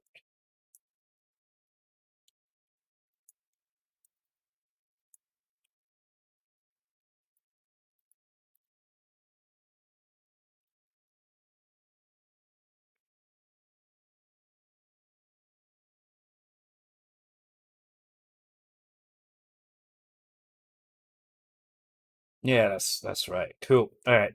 So now we can do the check up and down as well. So this is basically it's basically going to be the same as this, but it's going to be with the up and down. So this is horizontal. So I'm going to put H on the end of all of these.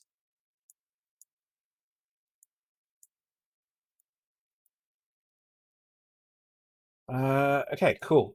So then collision vertical is going to be with direction Y. And if it's positive, it's going down. Otherwise, it's going up. Check up. Collision vertical. Skip collide vertical. Collision vertical. Skip collide V.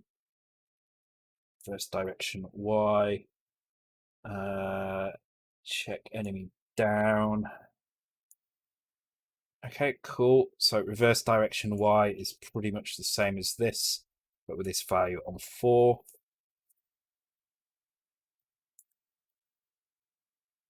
And then up and down. Okay, so we check down by checking 12 here. And then this needs to be in the middle, so this will be like 07. And then this will be like 07, and this will be like FE.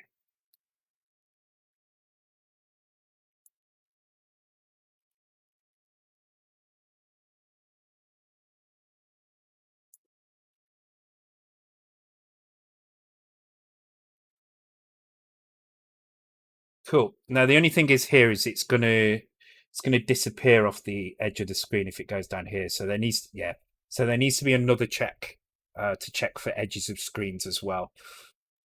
Yeah, see it's down here now. So we just need to make sure that if it hits the edges that it reverses as well. So this can be done in these left, right, up, down checks as well.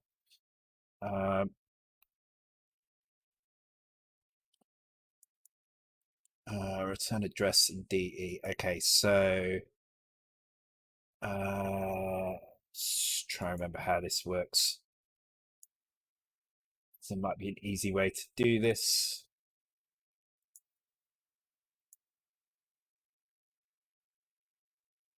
No, not really. Okay.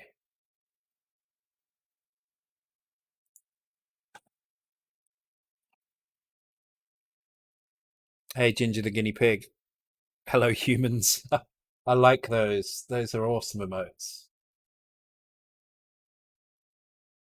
I like the guinea pig emotes. They're cool.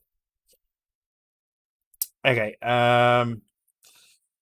Okay, so we need the collision to automatically return solid if we're at the edge of the screen.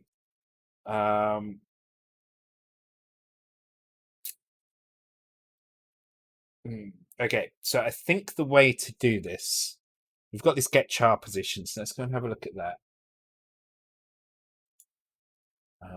Let's like that one. There we go.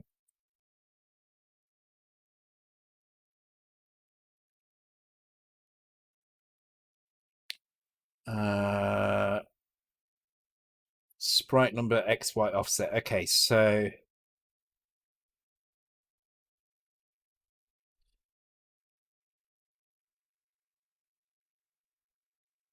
yes, we need to check, depending on the direction we're going, we need to check if the sprite is at the right position. So given that this is our meta sprite data,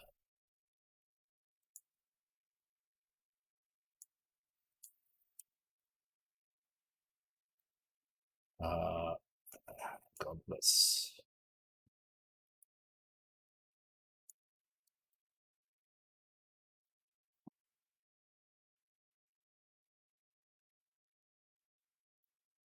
oops, don't know why I'm putting those on there. Okay. So we're going to copy these almost precisely.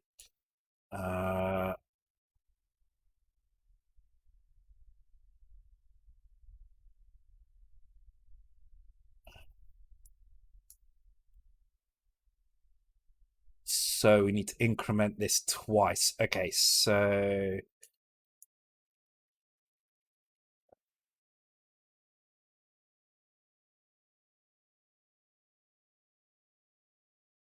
It's Y and then X. Okay.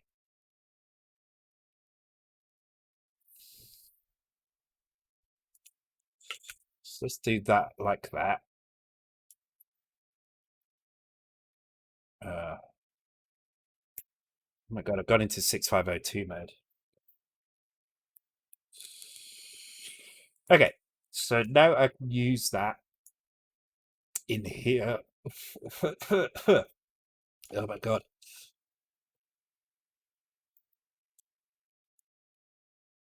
I'm going to have to grab this back as well at this point. So there's going to be a couple of checks here. So first check is boundary check.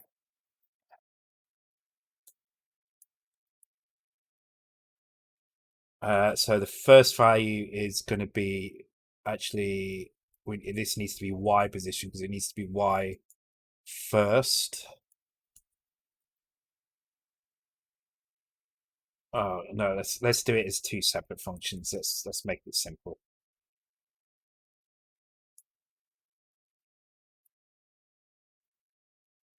And let's just load it directly.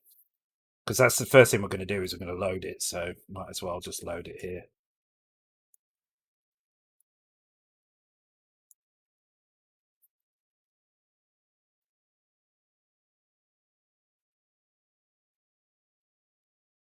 Oh.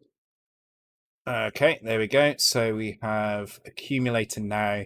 There's our X position. So now we can check this against the edge of the screen. So we will compare accumulator to now the edge of the screen for a meta sprite is 1 0. Anything less than that will go off the screen. So and then we call get char collisions. So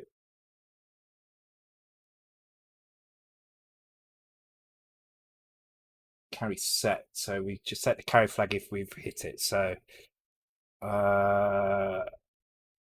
let me think about this. This would be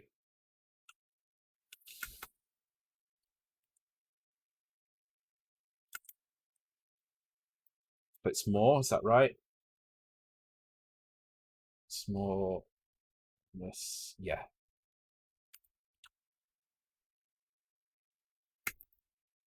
Otherwise we set the carry flag and return.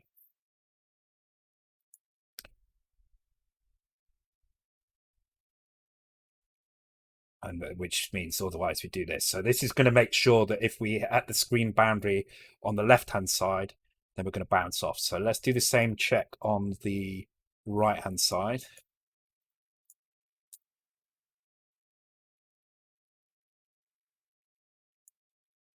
Okay, so this time we need to check the other side of the screen. Now the other side of the screen is going to be how many tiles is that over? So it's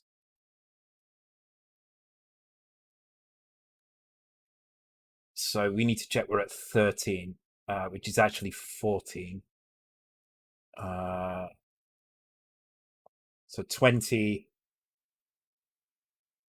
times 8, so it's 160. So that'd be A0. So if we're no, sorry. Hang on. What would that be? That would be, this is 1 0, 2 0, 3, 4, 5, 6, 7, 8, 9. It'd be it'd be A0. But this time we jump if we're less than that to skip. Okay, so let's try that. Hopefully now we won't bounce off the right hand. Hopefully we won't disappear off the right hand side of the screen now. We should just bounce off it. Just take a few rounds just for it to bounce into the right place.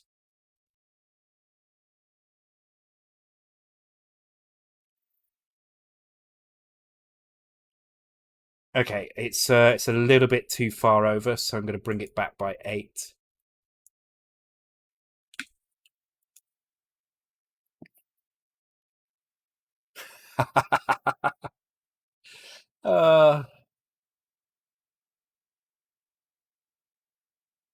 Please tell me you thought there was a game on then. I won't be playing games. So I'm just not been in a kind of retro gaming mood at the moment. To be honest, my stomach's still being a bit iffy, so that's spot on. Cool. Okay, so now it's bouncing off the edges. That's great. So the only other thing to note here is that these enemies actually don't bounce off the floor in this way. They actually bounce a lot sooner than that. So what I'm going to do is I'm going to allow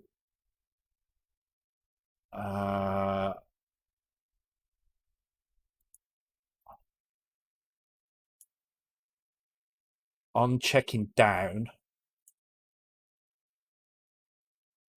Well, first of all, I'm just going to try manually changing it just to see what happens.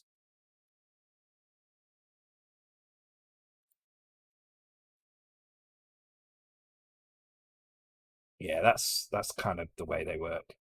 Because you should be able to kind of stand in the middle here and them not hit you. Which is right. There we go.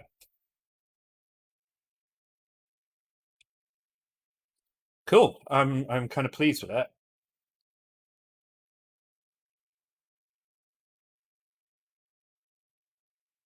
So the only thing I would say is if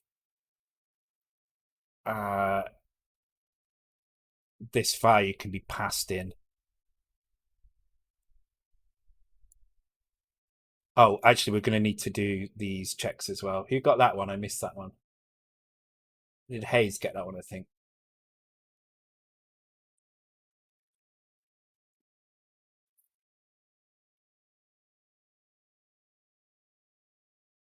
Yeah.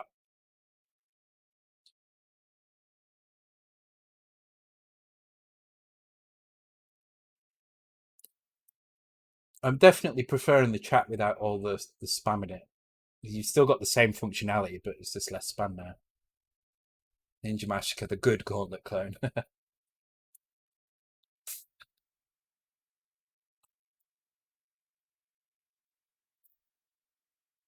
Spam. There is a spam emote now as well. Where is it? Oh, it's not. Why is it not appearing in here? Oh, did I only do it in Discord? I thought I did it in here. I could have sworn I added a shall and spam in. Oh, I did. Hayes has found it. How can I find that? It's weird. Hey, raid.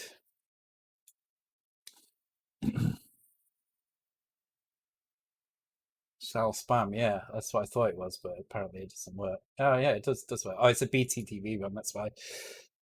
Thank you for the raid, Esden. Welcome along, everybody. Hope you're doing well. More hardware stuff for you tonight, Esden. Esden says hi. Hi, Obliterus as well. Hi, Esden. Thank you for the follow, Christian Avarson. Hi, DXMon. Really love that follow alert. I know it's crazy, right? Yeah, I like that as well. I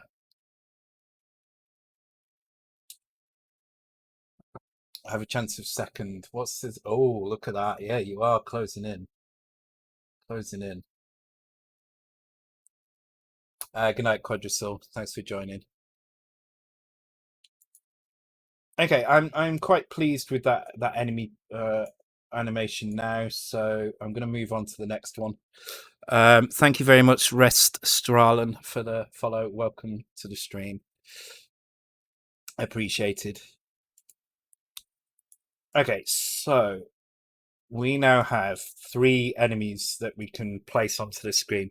They don't actually do anything in terms of killing Doc, but they should do eventually. Thank you, Obliterus, for the follow, and welcome to the stream. And Bahamut Cottender. I'll call you Bahama. Bahamu. It's easier. Hopefully they still, yeah, they look all right in this mode. That's good. All right, so actually, probably the next step is to make them hurt us when we hit when they hit us. So let's just. Oh, actually, I'm not going to be able to get back up there now, am I? Oh, there we go. It's one way back up. Just make sure they reset properly, which they do. This is kind of perfect. And now the enemies have got their own unique init function. That means we can very easily kind of randomize them a little bit more. So, is the ASM for Game Boy a lot like the 6502? No, it's more like the Spectrum. It's a bastardized version of Z80. It's not nice at all. I can't say I'm a massive fan of it, if I'm honest. Hey, Esden, thanks for the raid. Appreciated.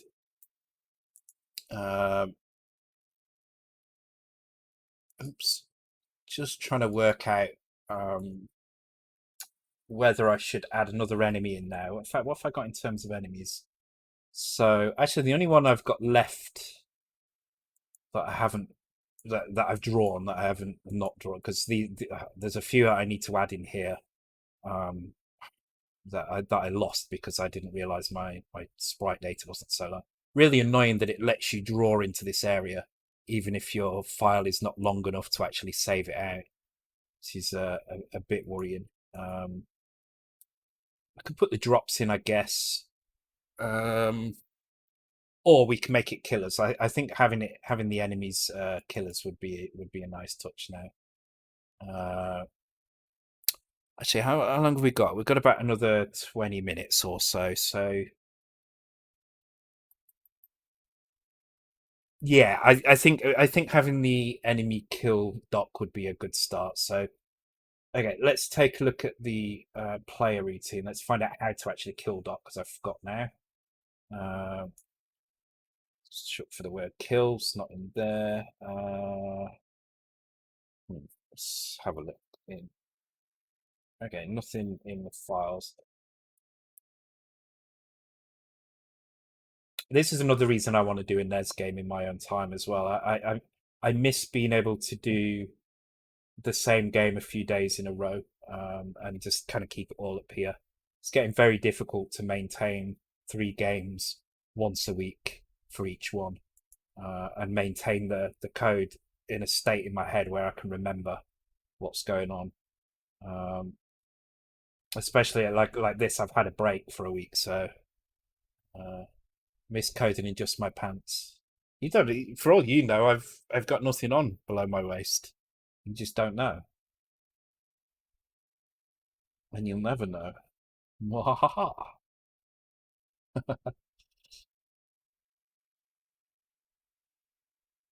Makes it easier to go to the toilet. I'm just sat on the toilet permanently now. Okay, so player respawn. Is it just a state of setting the player collision? Here we go. State dying. Check for collision.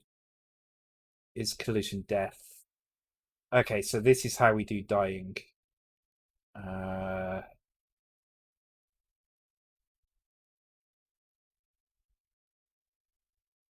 think it looks a bit strange. I'm going to copy that and put it into. I'm going to put this in a separate thing here. I'm going to call it kill player. And we're going to use this to actually kill the player, hopefully. As it looks, unfortunately, I don't know why I've got these values here. Actually, I've got player state up here. No, where did I put the player state? Where's my RAM? RAM. Is it RAM? No, it's no, it is in RAM. Hang on. Here we go. Okay, right. Okay, so player state. Here we go. So this is making sure that jump and fall are turned off, on ladder and ladder move are turned off, and then it's making sure that dying and jumping is turned on, which gives us that jump. Okay, so this is fine. Which processor is this? This syntax kind of reminds me of 6800. This is it's not. It's the Game Boy's version of the Z80. So it's a weird. It's a weird sharp as Andy Magic Knight says, it's like a hybrid. It's like halfway between the 8080 and the Z80. It's like they took the 8080 and went with that, but they added some of the Z80 stuff, just not all of it. So thanks for the follow, Warm Up Warrior, and welcome to the stream. Okay, so kill player is what we need to call. So we're going to do this in the enemy update. So whenever the enemy updates, why can't I? Oh, that's because that's that. I need to close some of these. Let me close this down. Close the interrupts down. Collision, I might need enemies. Here we go. So in the enemy update function, which is called here, when this is finished, we should jump to call check enemy collision. And what this is going to do, well, it's put enemy to player collision, so it's obvious. So the job of this is going to be to check the current meta sprite position against the player meta sprite position. So the current meta sprite position we can grab by doing this.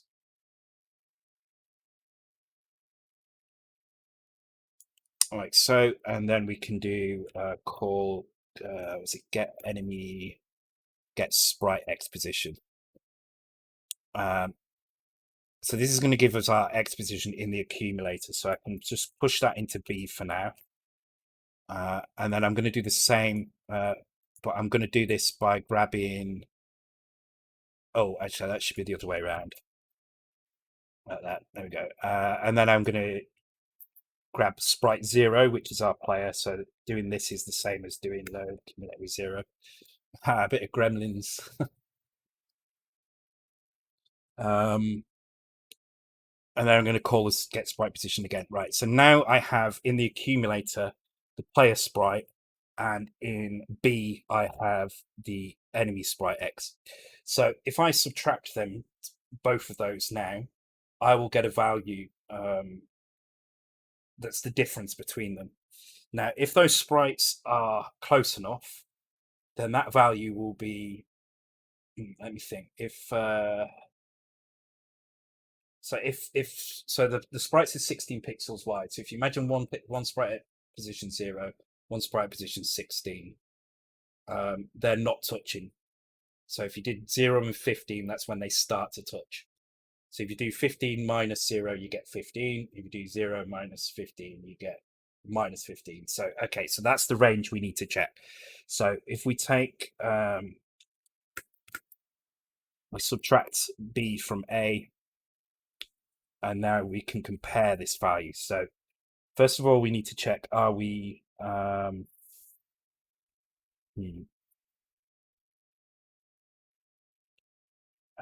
easy is to do this? Okay, so if I add 15 to that value and then compare that to 30. So now we have a value which is either less than 30, we've collided, or more than 30, in which case we've not. Let me just check something. Okay, so if we're less than that, so if we're not less than that, because I have to keep checking this carry flag here because I keep forgetting which way around it is on this. I swear it's back to front. So if the carry is not set, in other words, if the carry is clear, yeah, it is. It's back to front. So if the carry is not clear, no collide, and we'll put that. I don't know why my tab is not working properly. I have to keep doing 4 spaces, but that's fine. So no collide we'll do here. Otherwise, we need to do the same check, but on the Y. So we do exactly the same thing again, but we get the Y position this time. And we do exactly the same check, and we jump to here if no collide. Otherwise, we can call kill player. Okay, let's give that a try. So hopefully what we should see now is that the player, okay, died straight away. It was a bit too quick. Okay, let me reposition that enemy. It might be a little bit too close. Let's stick it up here somewhere. And actually, let's change it to no. Actually, let's move it over and change it to this. Oh no, jump. There we go. Okay, seems to be working. Oh, okay, some sprite issues, coloring issues here, which is fine. But that looks like it's pretty spot on. See how it's allowing me to be underneath it. If I jump here, it should kill me. Okay, so firstly, the collision is happening twice. So we need to make sure if we're already dying that doesn't happen. Secondly, when you die, it doesn't seem to be returning you to the right timeline. So uh,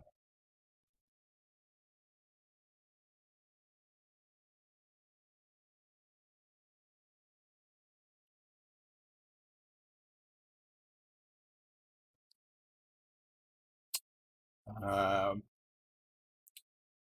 okay, so let's try fixing some stuff. Okay, so the first thing we need to do is make sure that this collision doesn't happen if the player is already dying. So we've already got some checks similar to that in here, where we do this check here. We check, are we dying? Otherwise, check death over. Okay, so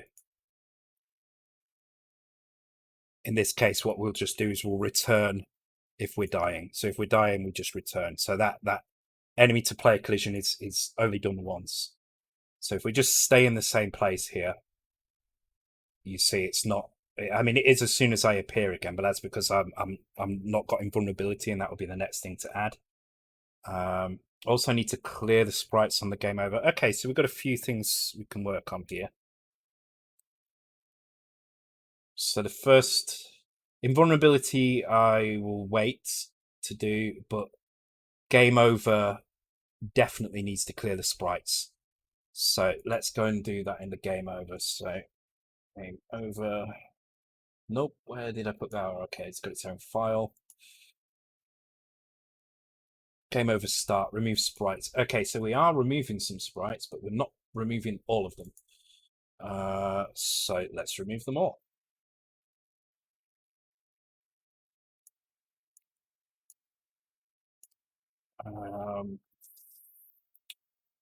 I mean, this is going to remove 3 sprites. How many sprites can I have maximum? I'm going to just do that. That should be enough for now. If I need to remove more, I will. So at the moment, this is assuming that there's no more than 4 sprites on a screen. You can have keys and enemies. I'm not sure enemy-wise how many there are. Oh, nice.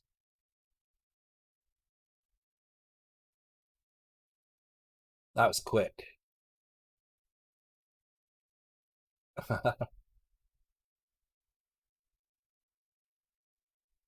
Closing in, closing in. Eldritch is going to lose second tonight, I suspect. Okay, so I think I actually put a list in here, didn't I, of how many we could have? Oh, actually, it's quite a lot. We can have quite a lot. Enemies and keys to 36. So essentially, we can have 12. That's way more than we're ever going to need.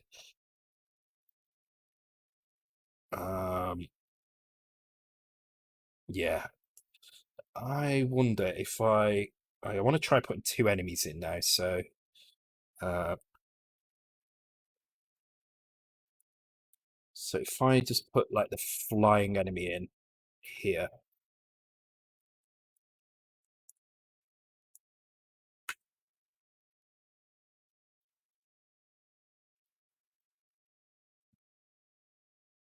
Sweet.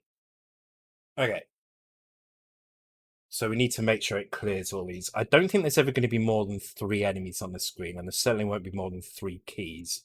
So I'm going to make this clear up to, well, I'll do a full 8 sprite clear. 4, 5, 6, 7, like that. I think we've only got 10 meta sprites anyway, so that's probably enough. But let's see what happens now. So if I die now, so just let this play out.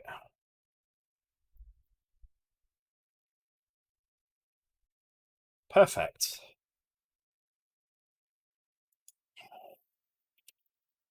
Okay, I mean, this isn't efficient. This could be done in a different way, but I mean, this is... All right, to be honest, I don't like that. I'm gonna change that. Okay, so let's clear that many sprites.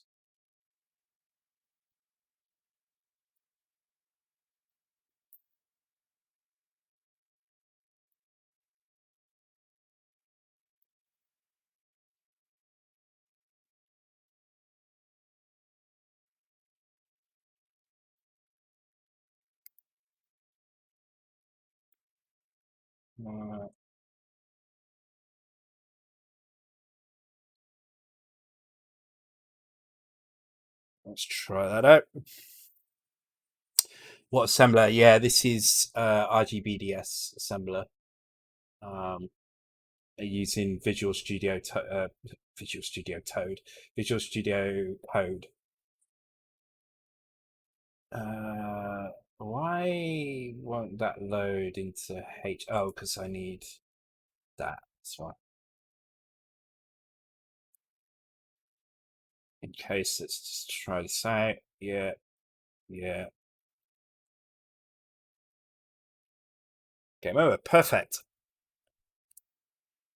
Okay, I think I might call it a night there, guys.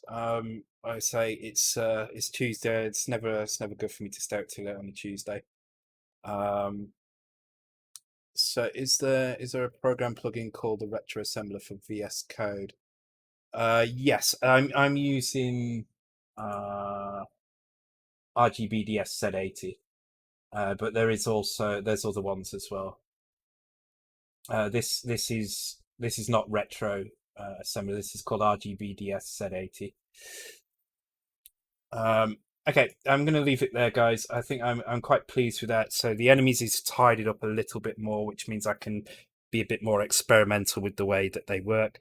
I think on the next stream, what I'm going to do is fix some of the glitches around the respawn. So probably add invulnerability in. Probably fix the spring and the triangle to use the new system instead of this kind of convoluted increment decrement system. Be fine if we had bloody index registers. This wouldn't be this complicated. Let's give you one more. Let's give you one more quiz before we go. All right. All right. You ready? Here we go.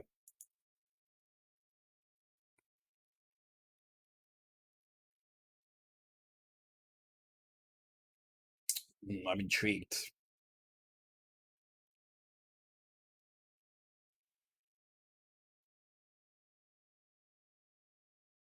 It's a tricky one.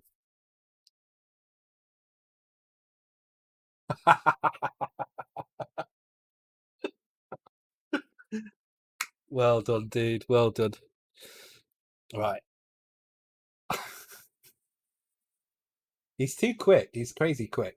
This is why we need more. We need more platforms in. Once we get some more platforms in, it'll be a bit harder.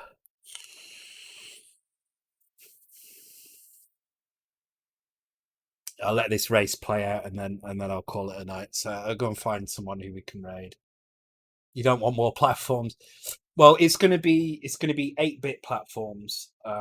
It's gonna be what will it be? It will definitely be Spectrum, Atari, both T600 and 800 XL. Probably CPC, Commodore, maybe BBC as well. but definitely those four. Then I might add keep Saturday C64 night. Yeah, I might do that actually. I might do C64. Then 16-bit there will be there'll also be NES and Master System on the 8-bits. Then there'll be some 16 bits, which would be Amiga, ST, SNES, Mega Drive. And then I think the only one I want to add after that will be the PS1 era. So PS1, N64, Sega Saturn. Yeah, both decent games will be in there. All right, let's have a look who to raid. Duke's on. That's a nice easy one. Actually, let's Duke and Chalker on. Let's see who's playing what.